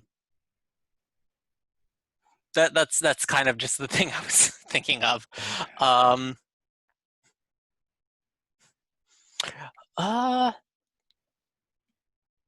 It's too bad it's written that way because, like, if it were like, why have you never told anyone else this Yeah. before? That would clarify that issue. And I think the idea of it reminding you of a fairy tale is an opportunity for a really lovely narrative moment. But yeah, it's also a very hard narrative moment because it involves Yep. like, okay, I need to run through my head any fairy tale I know now. You get to make one up. I have Yeah, a lot of I do not have confidence in Stephen S. for the record, so do not feel pressured by my overconfidence, please. Yeah, I mean, do you want me to just deal another No, card? no, I can come up with something. I just was thinking about. I was just asking about that particular endpoint of the question.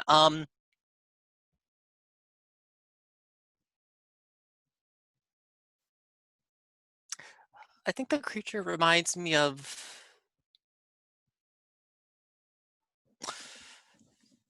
Yes, of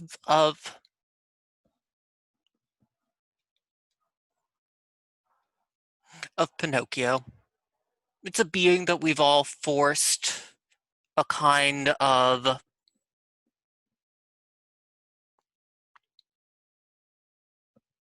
child relationship upon, and it has played to each of us what we wanted from it. We sought in it something to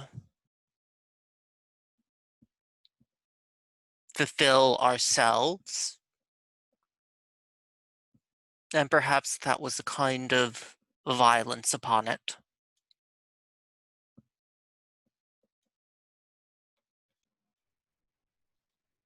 Do you think by escaping a real boy?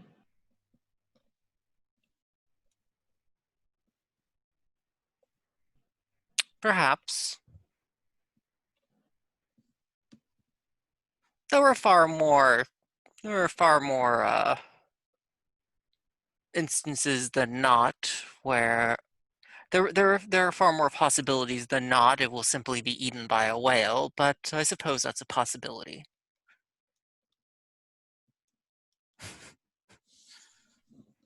I recall correctly, the whale didn't stop Pinocchio.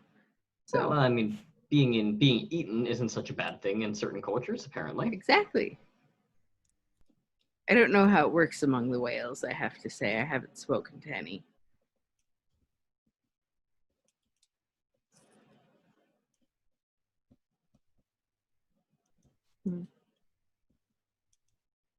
Perhaps we should all take some lessons from that and the responsibilities we bear to the things we create. Why did you? Why aren't you telling anyone though, or why weren't you willing to tell anyone?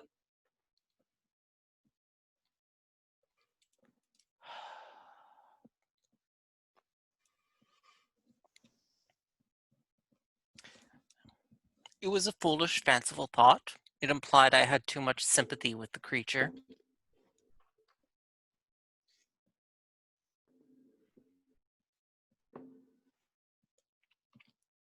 It's the kind of thought that Stephen would have, I'm sure.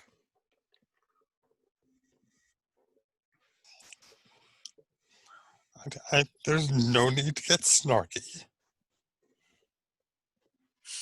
I'm sorry, I was merely being fact objective.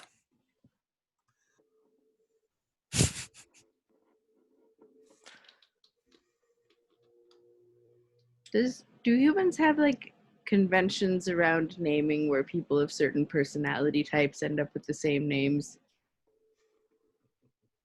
No, it's pure coincidence. Small sample size.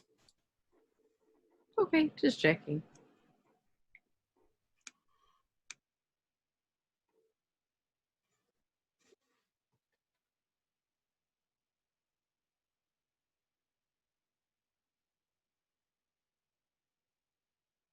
But looks like that's it. I'm feeling very ruminaty, but not very questiony. Yes. Okay, next. I have something of my creation that is forever a part of me. What is it? How did the combing thing happen? Well, I mean, I think that hug that I mentioned earlier when I actually made contact with its bare skin. I mean, there was kind of a burning sensation, which okay, it's not designed for physical contact. We did not intend for that to happen, but I think I think some of its DNA actually found its way into my bloodstream and is actually mingling with mine. I have been having these thoughts ever since then. It's like I looked at a flower the other day, and like I don't look at flowers, but I saw it, and it occurred to me that this flower was a beautiful thing, and I stared at this flower for 5 minutes, just appreciating its physical beauty, and I think that somehow the creature is, I mean, it's affecting my mental processes. This is very disturbing. I mean, not naturally, I haven't told anybody. I have no idea if this is contagious. Have you tried to do anything about it? Well, I mean, I've carried, I've done blood tests, which is how which is how I've detected the creature's DNA in some of my cells. This, I'm not just some kind of a hypochondriac. I actually have physical evidence to believe that this creature is somehow affecting my mind. I mean, I've done uh, some EEGs, and they're inconclusive. I don't have enough baseline data, but I have noticed a trend in the EEG data. I think the corruption is accelerating, but well, it's too early to tell. It's too early to tell.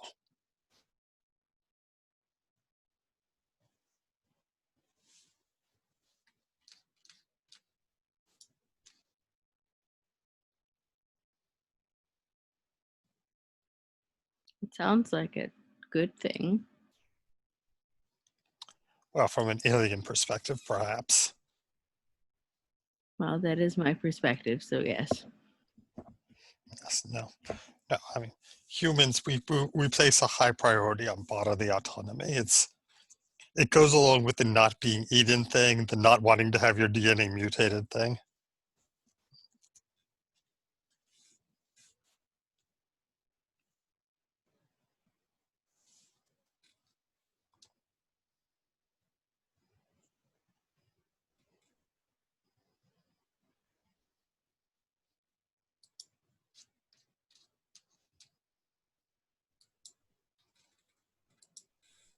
Have you had any other flower instances? Not flowers specifically, but like sunsets and I mean, well, human interactions. It's like I have I have spoken to people about non-academic questions, just asking how their day was, and that is very uncharacteristic. I'm not sure if you've observed that, but I tend not to concern myself with such things in the past, and I think that it is the creation's influence that. Any responses to music?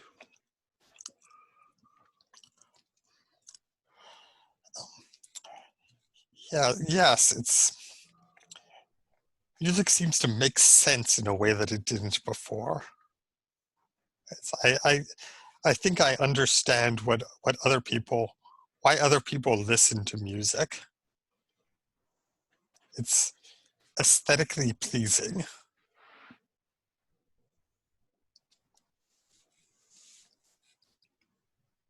Are there any particular pieces of music that you respond to?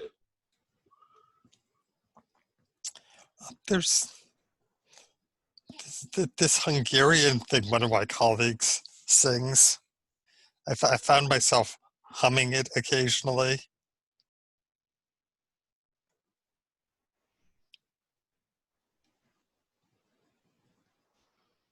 I don't know what it means. It just the tune.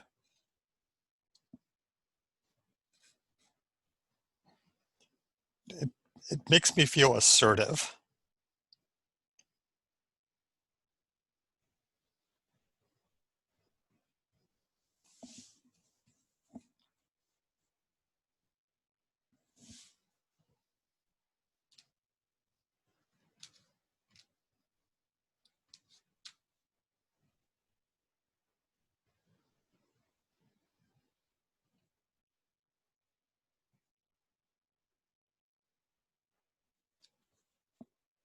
That's all I need to know about that. It's very, I feel like it's already said a lot It's, That in works. good ways. so next question. Your creation badly hurt someone. Why does this give you such shame? I mean,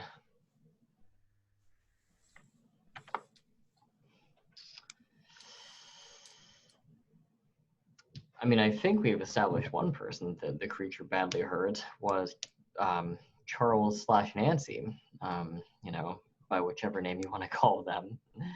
I think that maybe the reason why this person getting eaten gives me such shame is maybe I let my rational brain kind of get the best of me, and I was the one who instructed them to go over there and poke at the creature a little bit just to see what it did.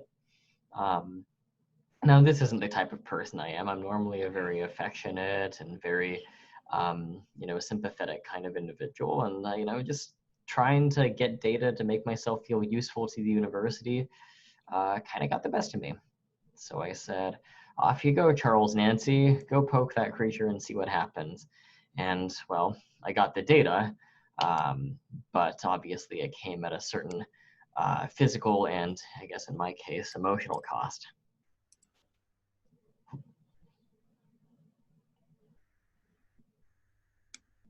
I mean, her soul lives on in my belief system. Is there any? Oh, go ahead.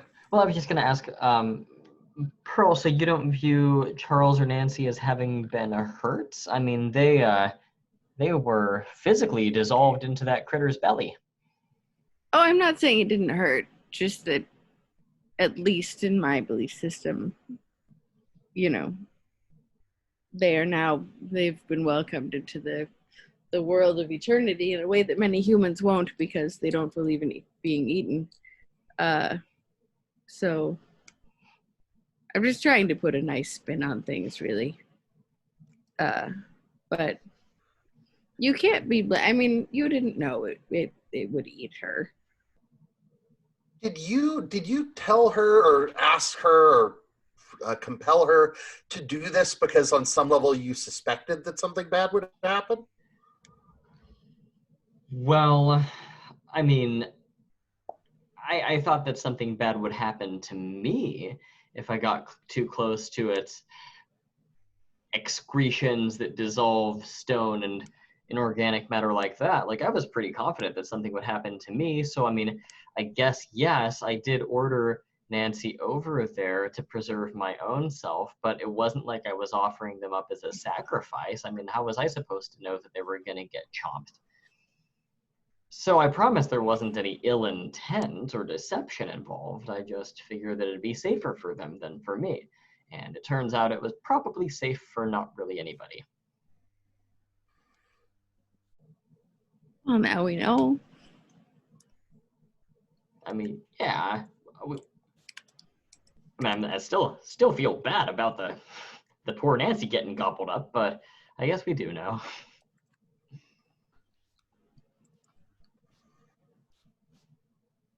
I don't know. I mean, I just think that, as far as I can tell from having worked with you on this whole project, from inception to second phase in which we try to destroy the thing we created, you never seem to have had ill intent. You never. I find it hard to believe that if you had really thought it could go as badly as it did, that you would have prompted her. And I don't know that. I just don't want us, picking too much at each other over the past. It's possible that my aspirations just aren't high enough. I think I've learned from working here in this setting that the people with the highest aspirations tend to be the ones who are most willing to make compromises on their values.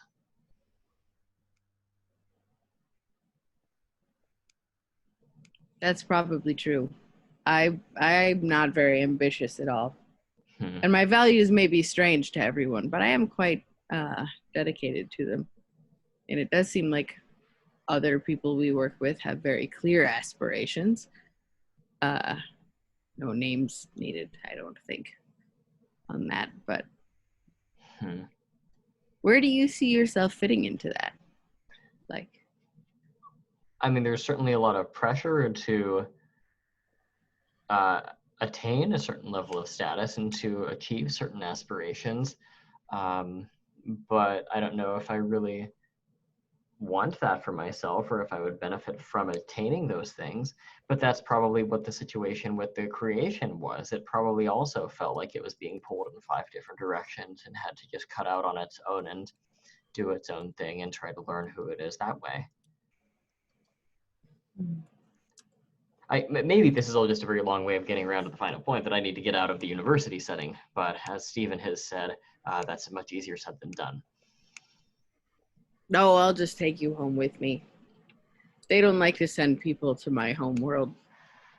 It's too easy to get eaten. It's fair. It's not a good study abroad location. No, we don't get a lot of tourism either.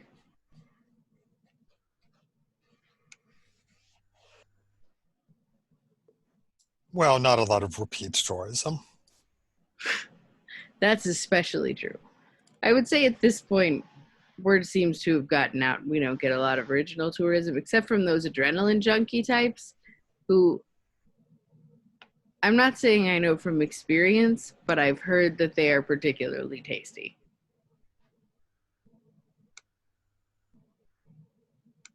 So much life experience to absorb because they do so many crazy things.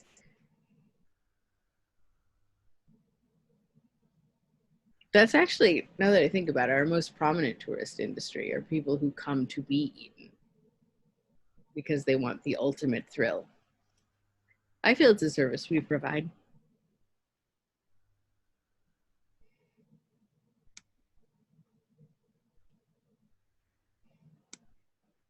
Anything else, or shall we proceed?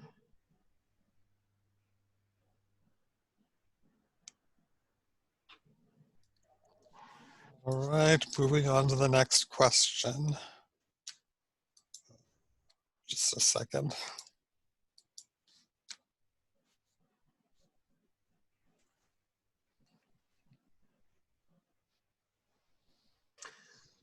My creation brings me great joy. How does it do this?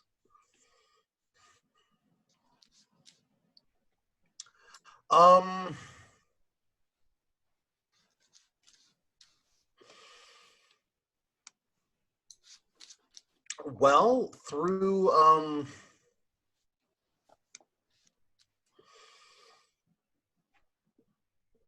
hmm.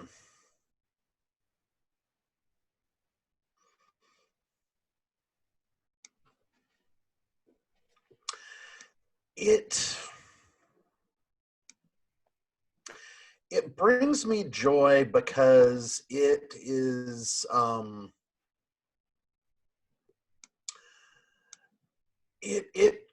a projection of myself that is into the world, that is also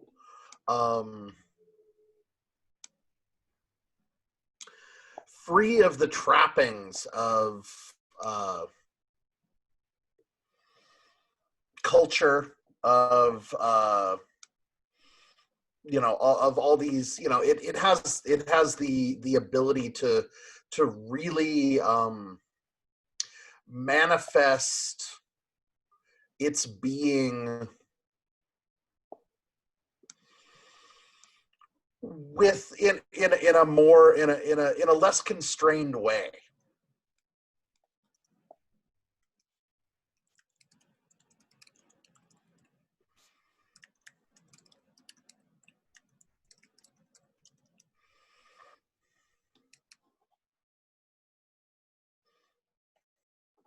It can manifest its nature in a purer fashion. What makes you use the word pure? Well, it's without all the baggage of culture and the limitations of the human body.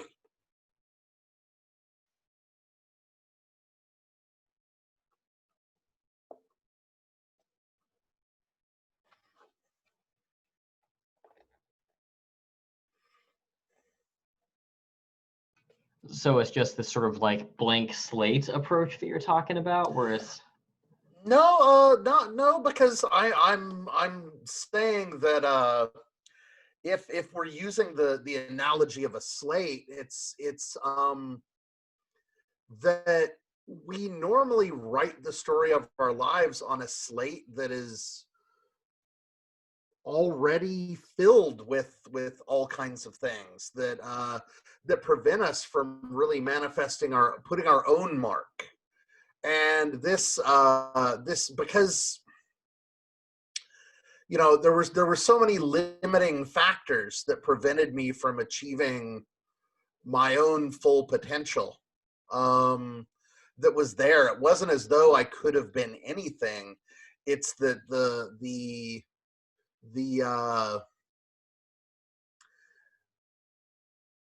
seed that grows in the shade of a over an overtowering oak cannot fully achieve its own destiny.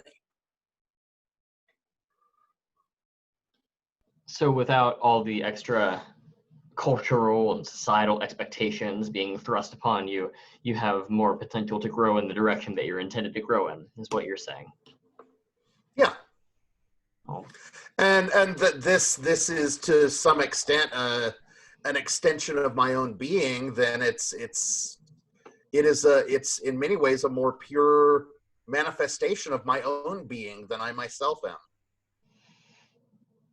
Well, that makes sense. Kind of like you're living out what you're supposed to be through it. Huh. I'll take note of that for when for when I'm determining what trajectory my own life should take. If you feel like you're living out, well, whatever it is through it, then do you feel like by taking the order to try to capture and possibly destroy it, you are indulging some sort of inherent self-destructive impulse? I am deeply conflicted about the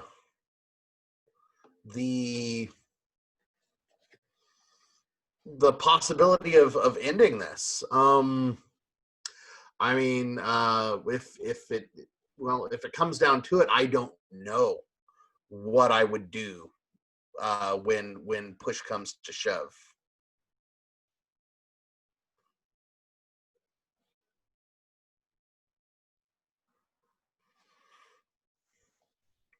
I suppose it depends on what we as a team decide and how much we're dedicated to following orders versus, well, forging our own paths, as some of us have been talking about, right? All of us seem to have had some sort of emotional experience with the creation.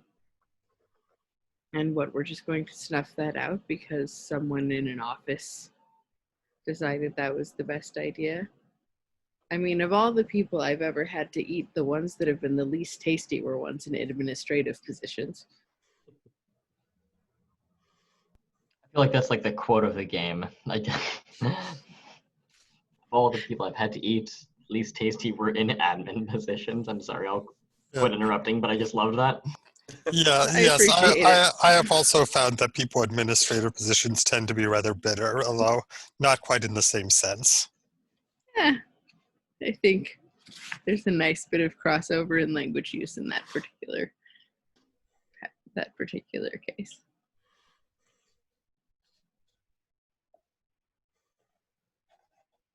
Well, it seems like we're going to have a decision on our hands when the time comes then. Hey, Richard? Yeah, for sure.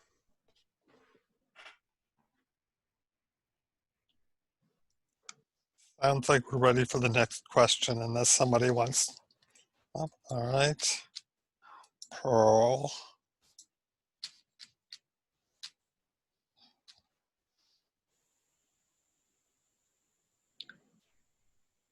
There is one part of your creation you are personally responsible for. What is it, and why are you so proud?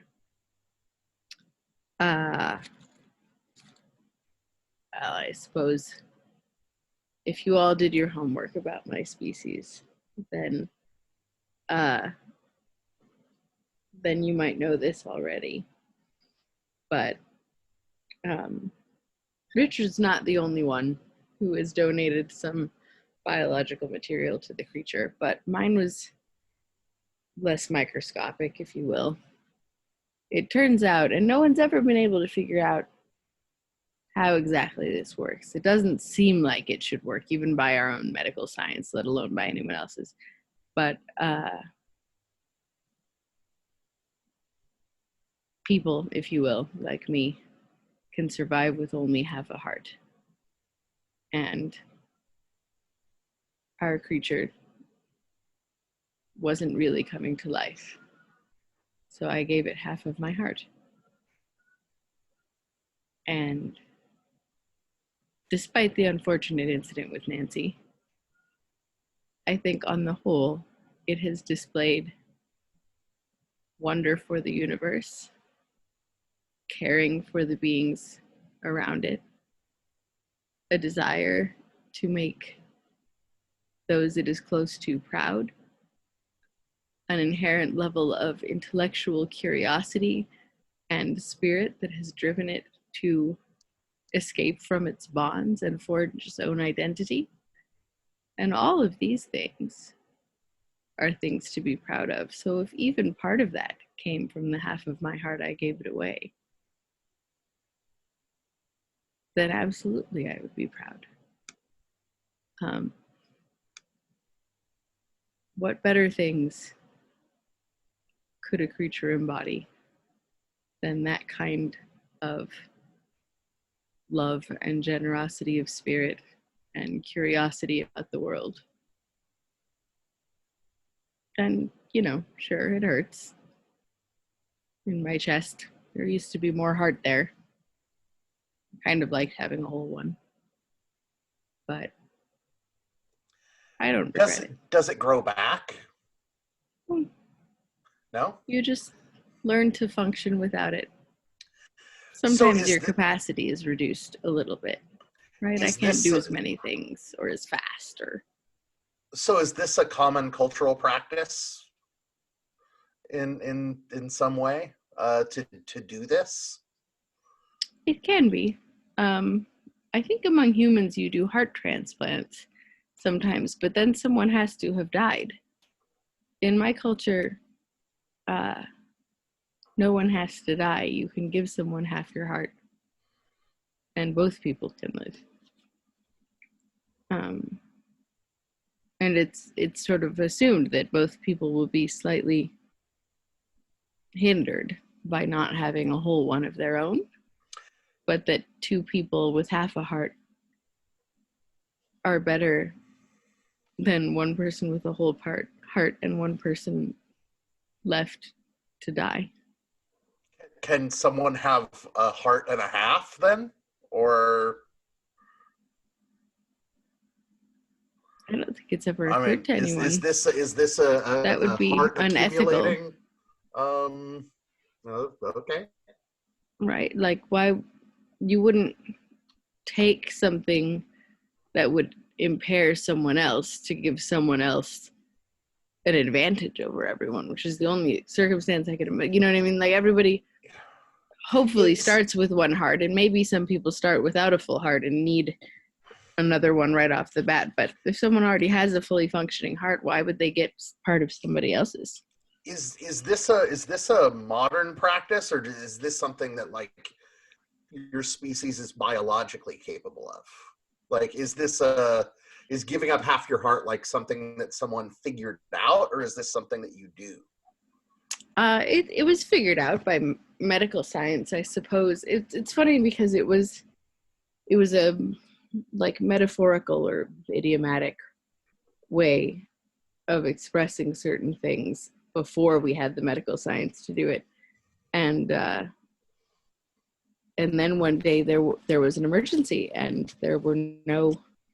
I mean, we knew you could do much like humans do, taking hearts from people who had recently passed without heart disease or whatever, and doing heart transplants or creating artificial ones. But there was a circumstance where there just wasn't time, and it was two people who loved each other very much, and um, I mean, we had in the background that if it didn't work, one of them would just eat the other one, and like they would still both live on in some ways, but they didn't really want to live without each other quite yet, and they just decided to try it, and they went to the local hospital, which didn't have any hearts in stock, and just said, the person who had the whole heart said, I'm willing to take the chance.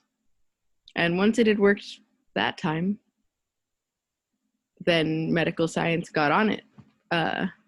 Once it was seen that both of them could survive, we sort of, it revolutionized our way of approaching medicine.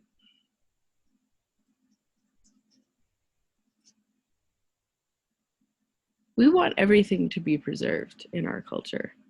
I think humans see us as being very cavalier about things like, oh, you eat your children and your ex-husband, but like everything is preserved. Their spirits are preserved. We share our hearts with each other. We take in, I mean, if I were to take in David or the creature, it would not be seen as odd on my planet. We just believe in sharing.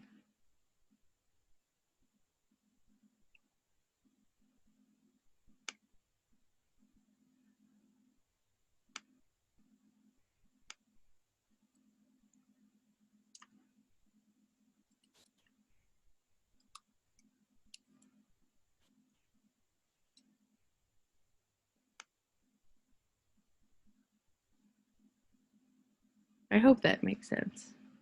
I know it's not the way of your people, most of you.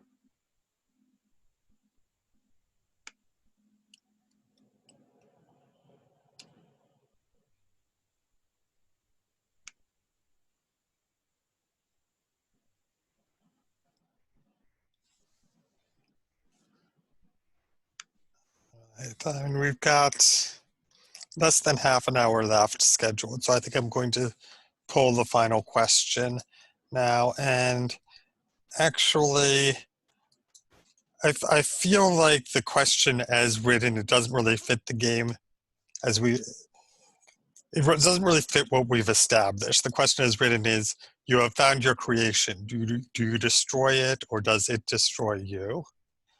And I'm going to edit that. We have found our creation. Do you attempt to recapture it, or do you try to let it go free? And we're each going to answer this question in turn, and whatever the majority of the players say is going to be what happened. So it's Stephen S. It's your turn. So you start. Give the first answer. He had to step out. Oh yeah. Yeah. Oh yes. Okay. So I will give the. Oh, actually, let's just wait for him to come back. I don't think he's No, going to be able to come he's back. gone from the. Yeah, he had to go somewhere. Oh yeah. Okay. He's dropped from the game. He's just all right. So yeah.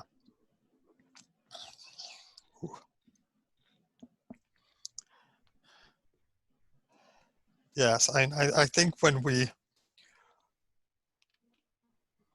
find the creature, I mean, I've up to this point I've been convinced that of course we're going to recapture it, but when the time comes, I look at it and it's like I just freeze. I don't feel like I have the right to take away the creation's freedom, and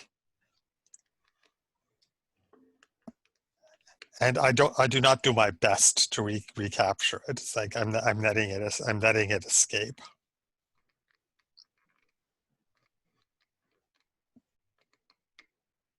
And are we just doing this in player order? So I would go Yeah. next? Okay. Yeah.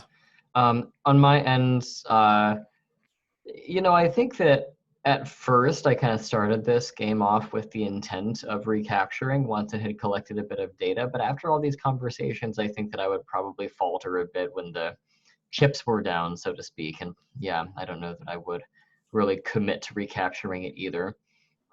If anything, I feel probably a greater urge to escape from the lab setting myself, let alone bring someone else back to it.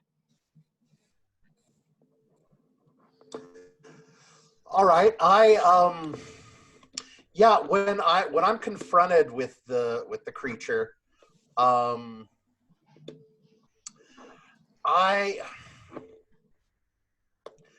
because of the way that I've been thinking about this, and it seems so when we encounter it, it seems so weak and vulnerable, and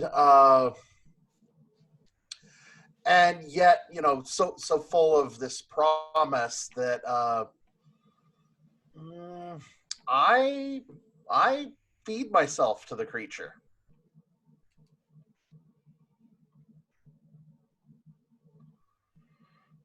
I can respect that. I never intended to capture the creature, not from the start, but was playing along because I needed to find it and to try to protect it. And I have my little Kirby craft, if you will, nearby. And when I see the creature, I just hold out my arms and it comes in for a hug and I say, "Welcome home." And then I take it by the hand and start walking it towards the spaceship. And then I look back and I extend a hand towards David. And if he wants to come, I'm going. Take me with you. This is my only chance. go back to my planet and be a family. All right, and that is the end of the session. I am going to stop recording now.